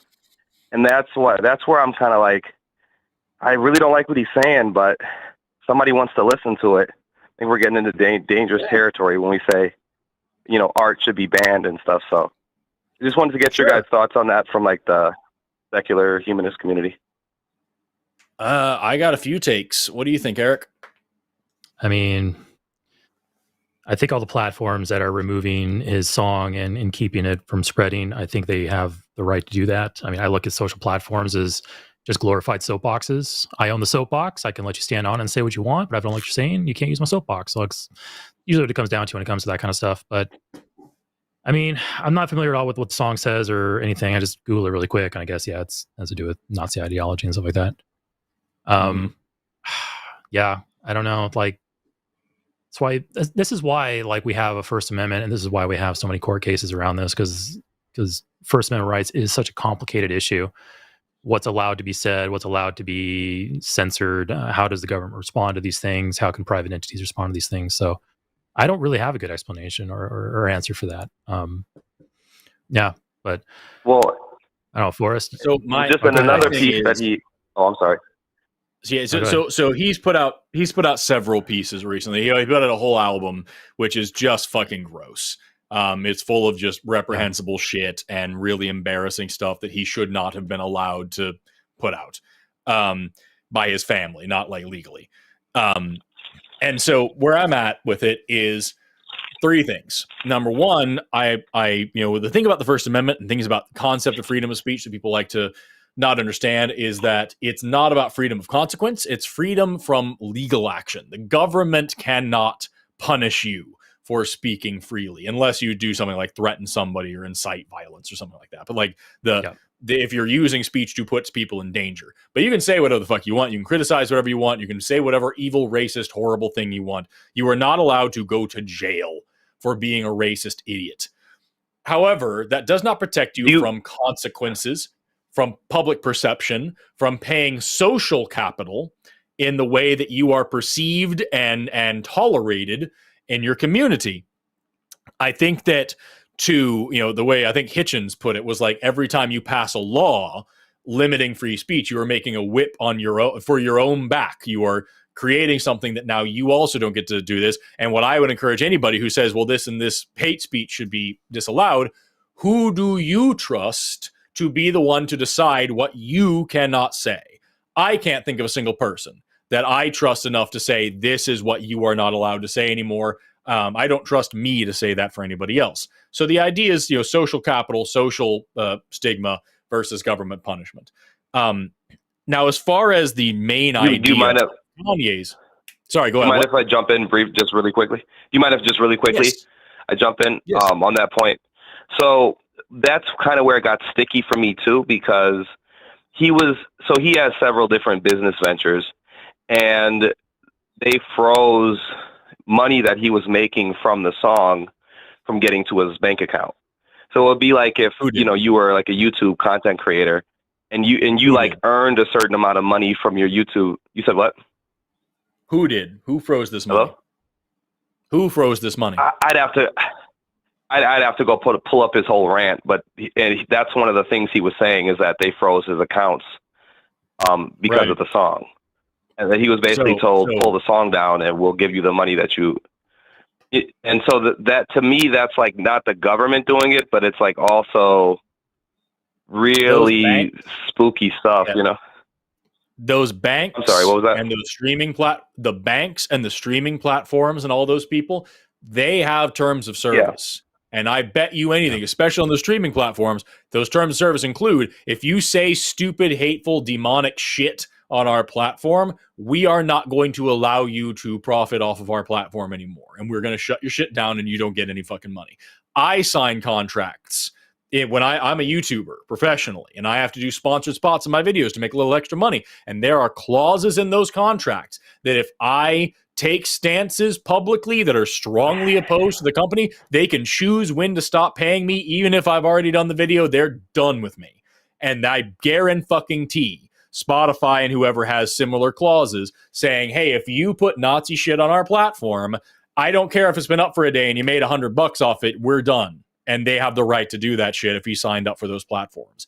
Now, as far as that's the first thing. Do you agree with that or do you disagree? Absolutely. Absolutely. Because the alternative to that is that somebody could sign up for your thing, do evil shit, and now you have to come forward publicly and say, yeah, sorry, I got a Nazi on the payroll. I'm working on it. Instead of, hey, the second I found out this guy's a racist piece of shit, I stopped interacting with him entirely. I didn't pay him a dime, and fuck me, I'm donating that money to charity or something. Like, that's what I would be doing. Now, I had three concepts. This is the first one that we just covered. The second one is what Kanye apparently is saying. I haven't heard him say this, but what you're saying is that he is claiming that the music industry makes money off of the backs of black people and gets to disparage black people. So why can't he do it to other people? That's fucking dumb. You like to say I am oppressed and hurt, so why can't I hurt and oppress others is insane talk. You don't like that is so unethical and so not cool. So for him to come around, if that is indeed what he is saying, I think that is disgusting and shameful. Yeah, that's his whole thing. Yeah. Yeah, that's dumb as all fuck. And to say I've been hurt this bad, therefore whatever, that's the same kind of I'm not even gonna get into whatever, but like that is the same kind of rhetoric we've heard all too often from other groups in order for them to go on oppressing and hurting other people. Nobody is better off because of that. It is selfish, myopic, stupid thinking. The third and most important thing, the big talking point that I hear around this is about this free market of ideas thing. That at the end of the day, if Nazi ideas are bad, then we should be able to say them out loud and people will just decide for themselves if they're bad and all these things. And if you do anything else, you're curbing free speech. I'm all for a free market of ideas and all that stuff. We talk about the free market, and this person shows up, brings watermelons, and this person shows up and brings bananas, and this person shows up and brings grapefruit, and whichever one is better is going to sell the most, and that's great. And then one person shows up with fucking anthrax, and it's like, maybe the anthrax will sell. And if it doesn't, then it doesn't. It's a free market, right? No, the anthrax is fucking toxic and it hurts people, right? And that's what we're talking about with Nazi shit, is the people who own these free markets, namely the streaming platforms and whatnot, they can choose what's allowed to be sold at their market. Is it anthrax or not? And personally, I'm all on the idea that you shouldn't bring anthrax to the market. You don't need to do that, and you shouldn't allow anthrax at the market either. If you own the market or if you're at the market, don't have anthrax there. Don't allow it. We were talking about Shyla Hendricks, that dumb racist bitch. She is currently raising money on Give, Send, Go.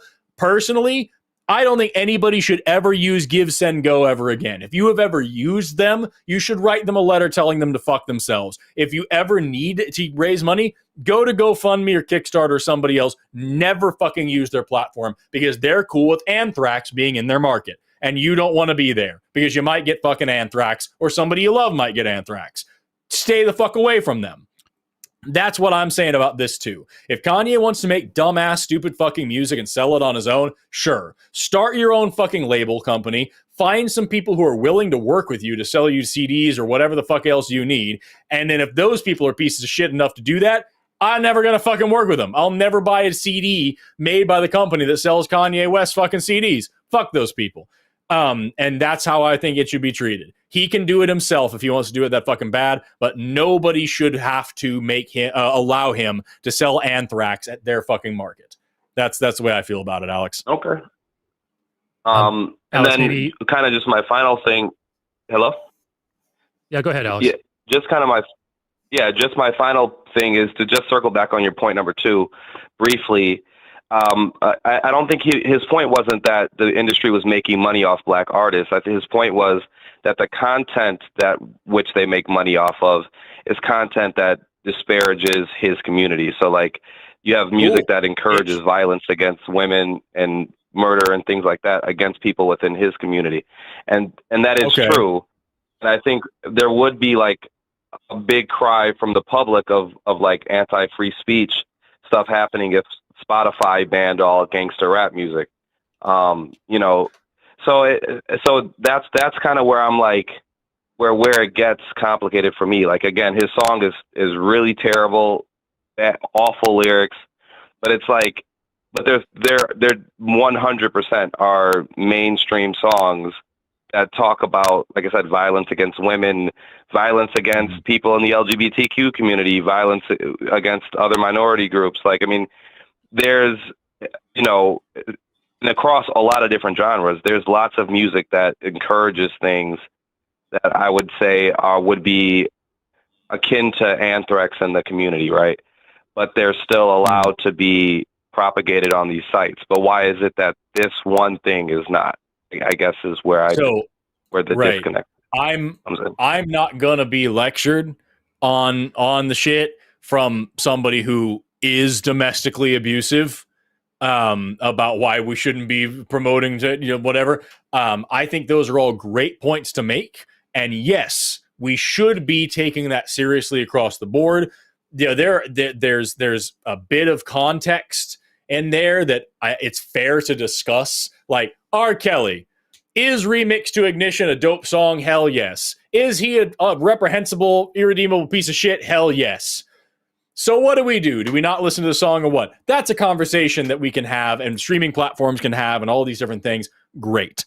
But I'm not going to sit here while this dude who is abusive is using abuse as a reason to now also be racist and say, listen, I may have abused my partners, plural, but this platform allows other people to talk about abuse, so I should be able to say Heil Hitler on a fucking song a bunch of times and talk about sucking my cousin's dick, and no one will stop me. And like that, to me, I'm just not into that. That is a whole bunch of crybaby bullshit, excuse making that does not justify any of his reprehensible behavior. And I think, again, just to circle back to the beginning, these platforms should not be allowing him to continue to use them, to promote this stuff, sell this stuff, make money with this stuff. Absolutely, they should put their foot down. And more importantly, the people in his life need to be protecting him. And they can be protecting him by taking the fucking microphone out of his hand and turning the camera off. And they're not doing that, and that is their fault. So that's me. And Alex, I just want to throw my 2 cents here. The way, whenever I'm like kind of looking at a situation like this, I try to remove any like kind of I want to call them like confounding elements out of the equation, because like it could be an artist that I really like, and lots of people like Conley West music. He's people grew up with listening to it, and I didn't particularly enjoy it at all, but I know other people did. So that can like kind of influence the way we want to kind of handle this specific scenario with him. So maybe what you might want to think about is just remove him out of the equation and just ask yourself, okay, if this person, not Kanye, just general person, if this person sang about X on Spotify, would I want Spotify to remove it? And start putting stuff into X and start thinking about, where is my line? Do I really think that anybody can say anything they want and Spotify should be able to keep it up? Or can I think of something that's so heinous, so horrendous that yes, indeed, I would want Spotify to take it down and lock up those assets and not pay that person for that? I can think of songs. I won't even mention anything here, but you just use your imagination. Just think of something just totally heinous. Here's legitimately how you can kidnap children and chop them up and eat them. Like, and somebody posted a song like that. Spotify says, we want to take that down. The thing is, Eminem has songs literally like that, like I and said, they're still up. I understand. You see what I'm saying? Okay, let's go. Okay, that's fine. I guess I'm just pointing out the hypocrisy is my point. No. I don't think that's hypocrisy. Well, here's the thing. Okay. Well, his specific example. Finish here. Yeah. Sorry. Go ahead. Let me finish here really quick. Okay. That was something I chose. You put something of your own in there that crosses that line. And once you can find something that you put in there that crosses that line, like I said, keep the artist out of it. Let's not worry about Kanye or Eminem or anything like that. Find something that somebody could say that would cross that line. And now you're in the same boat as almost everybody else, including us. Yes, there are limits to what we should allow in these platforms. And then at that point, it becomes, okay, where is that line? And we can start talking about why that line should be where it is. And we're going to have lots of different values and conflicting opinions about it. But I want to bet that there's probably something that you would hear on Spotify that you would be like, wow, that should not be there. I mean, probably almost anybody can think that. Like, just go like Stone Age dark with it. Doesn't really matter. If you can find one thing, there's things you're in the same boat as us, and we just simply have a difference of values. Go ahead. Well, I don't know. I would say that there are things I wouldn't want to hear, but I wouldn't want nobody else to have the option to hear them. So I would say I can't think of anything that I wouldn't want somebody to be able to find on Spotify. Outside of like something that is actively illegal. Like if somebody's filming themselves in some sort of like lewd act that is against the law, then yeah. But I would say, direct illegal activity. There's a reason why 4chan exists. You know what I mean? We're not going to come to YouTube or Instagram or whatever and expect the kind of discourse that you're going to have on 4chan, And if you want the kind of discourse you can have on 4chan, go to 4chan and be gross there. Don't bring it into this platform. You know what I mean? And so, like I said earlier, no one's saying that Kanye West should be disallowed from ever producing this awful shit. It's just a matter of where he should be allowed to put it. You can say that Eminem said some gross shit or whatever, but he was censored. Eminem was censored heavily. He was criticized heavily. Arguments can be made about what is or isn't rhetorical or just deliberately trying to be provocative or whatever like that, as opposed to Kanye West, who is very clearly really thinking some heinous shit. And maybe you can say he's trying to get attention too, and then that's the conversation you want to have. At the end of the day, you still need to set this bar. That's what Eric is trying to say here, is that like random Joe Schmo off the street gets a Spotify account and uploads a song like Kanye West put out here, I would expect it to be taken down. And I don't think that Kanye West should get any kind of benefit for his fame that Joe Schmo off the street shouldn't get. If he wants to say this horrible shit, take it to 4chan. That's my whole thing. Fair enough. Do you mind if I ask one last question here? By all means. Sure. All right. Yeah. So with people in your life that do have mental health issues, one of my good friends he's kind of gone down the whole manosphere thing, and he's really struggling and depressed. And what are ways to help a person without enabling the bad behavior? Because it gets exhausting, but it's like I try to like remind myself he's struggling, he's going through, but at the same time I'm kind of like, I want to cut you out of my life, but then I don't know how helpful that is. So I don't know. What are your thoughts on that? West? Well, I'm just saying, like, speaking of Kanye West and mental health issues, like just in general in life, when you have people who are just spiraling in ways and kind of refusing to get help and things. Your mental health is also important. Your mental health. So, like, say for example, like Kanye West, I mentioned earlier, he's got on his new album, he's got one song about Hitler and how much he loves him. And he's got another song about child-on-child sex abuse, about being a child and giving his cousin head. And so, like, that's something the man needs to go to therapy for. That's fucking horrific. The other thing is stupid fucking attention getting just to try to make some dumb fucking political point, or just because you're an idiot. Quite frankly, I don't think it's worth anybody's time to try to parse that out. So, like, given these two situations, I would handle them very differently if I knew this person. On the one hand, I would be like, hey, dude, that's fucked up. You need to fucking seek help for that and sort that out in your mind and not publish that in a song. What the fuck is like going on there? Let me help you. On the other hand, I would, about the third time that I was like, hey, you need seriously mental help, I would stop trying and I would not talk to that person ever again. And at least until they got better. So, like, your mental health is also important, is what I would say. What are you thinking, Eric? Yeah, I've dealt with individuals with mental health in my family, mainly my mother. She was a monstrous alcoholic, narcissist, emotionally abusive, and she eventually became brain damaged. She drank too much one day and fell over and hit her head on concrete and bled into her brain, and she was brain damaged. And at that point, I'm not saying your friend is this far gone, but at that point, she was beyond hope because she had like literal brain damage, and she lasted another 10, 12 years after that. And it was challenging.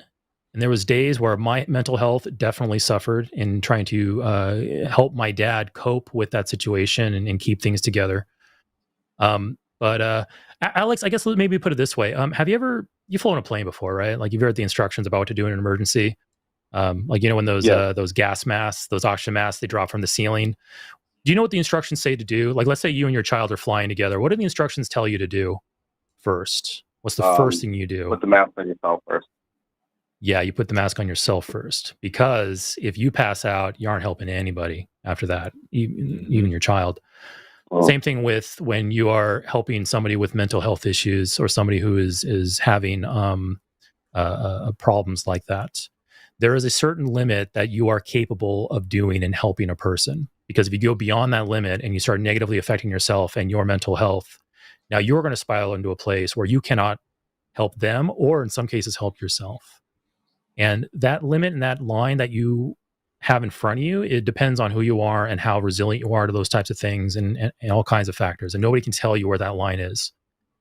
And I say that if you look at the situation and you say to yourself, I have tried this and this and this for this many weeks or months or years, and you simply say, I'm at my limit, I'm out of ideas, I feel like everything I do is futile, you should not feel guilty to say, hey, you know what? For my own health, I need to just walk away. And I've had to do that with my mother. I've had to do that with some other people where they would not respond to anything I did. I don't know if it was a me problem with just the way I communicated or the conversations I had, or if it was just the fact that that person was just not within my range or ability to help. And sometimes just walking away might be what wakes that person up and gets them to change. You don't know. So, and I don't know your situation, but if you, like I said, if you feel like you're in a spot where you're like, you know what, this is it, I'm at my max, don't go beyond that. You're not obligated to, no one's expecting you to, and you will just harm yourself and probably also still harm that other person. For your own health, I would suggest walking away if you're at that point. Okay. Well, yeah, I appreciate you guys. Yeah, take care. Yeah. Thank you so much for waiting as long as you did, Alex. Have an awesome rest of your night. Mm-hmm. I would say that if somebody on Spotify wrote a song, I don't have any children, so I'll use myself as an example. If somebody on Spotify wrote let's say I had a daughter in grade school. Somebody wrote a song about the grade school address, when my daughter goes and leaves class, when she's alone, her deepest fears, and all those things, and how to kidnap my daughter. I think I would expect Spotify to take that song down and hold that money, because there's lines that are crossed, and sure, like that line's gonna be different for everybody. There might be somebody out there who says, "Yeah, it's fine with me because I'm a free speech absolutist." But I'm sure there's probably something. There's something you can put in X that will cross that line. I think we're all kind of generally the same that way. So, and that line, what Spotify and what Twitter wants to do and what Facebook allows and all these other things, that line's going to be different. These are all private companies. They're private soapboxes. Servers are going to be different across all of them. And I can't walk into somebody else's house and say, you should allow this conversation at the dinner table. I don't have the right to do that. And I'm not going to do that with those private companies, but it's a good conversation to have. No, for sure. Yeah. I think so. With that, everybody, that's the end of our show. It's been fun. It's been great for us. I hope you had a great time. I know I did. Protect trans kids. Yes. What? That's obvious. What were you saying? You had a thing. You were saying for Religion Sunday show, we talked like virtually no religion today. This has been all social and politics. So this was fun. It really wasn't. Yeah, no, it was nice. It was very different. Thank you so much to Eric. Protect trans kids. Go ahead. Sorry, I'll shut up. Yes, protect trans kids. I agree with you. No, you fucking, how dare you speak as the co-host, which is your job. Thank you to Eric for co-hosting. Thank you to Arden for producing tonight. Thank you to our mods. Thank you to our call screeners. Thank you to our chatters, even the ones that suck. Thank you to our callers, even the ones that suck. Thank you to Halo for doing the timestamps. Thank you for watching. Have an awesome rest of your day. Never stop learning. Bye.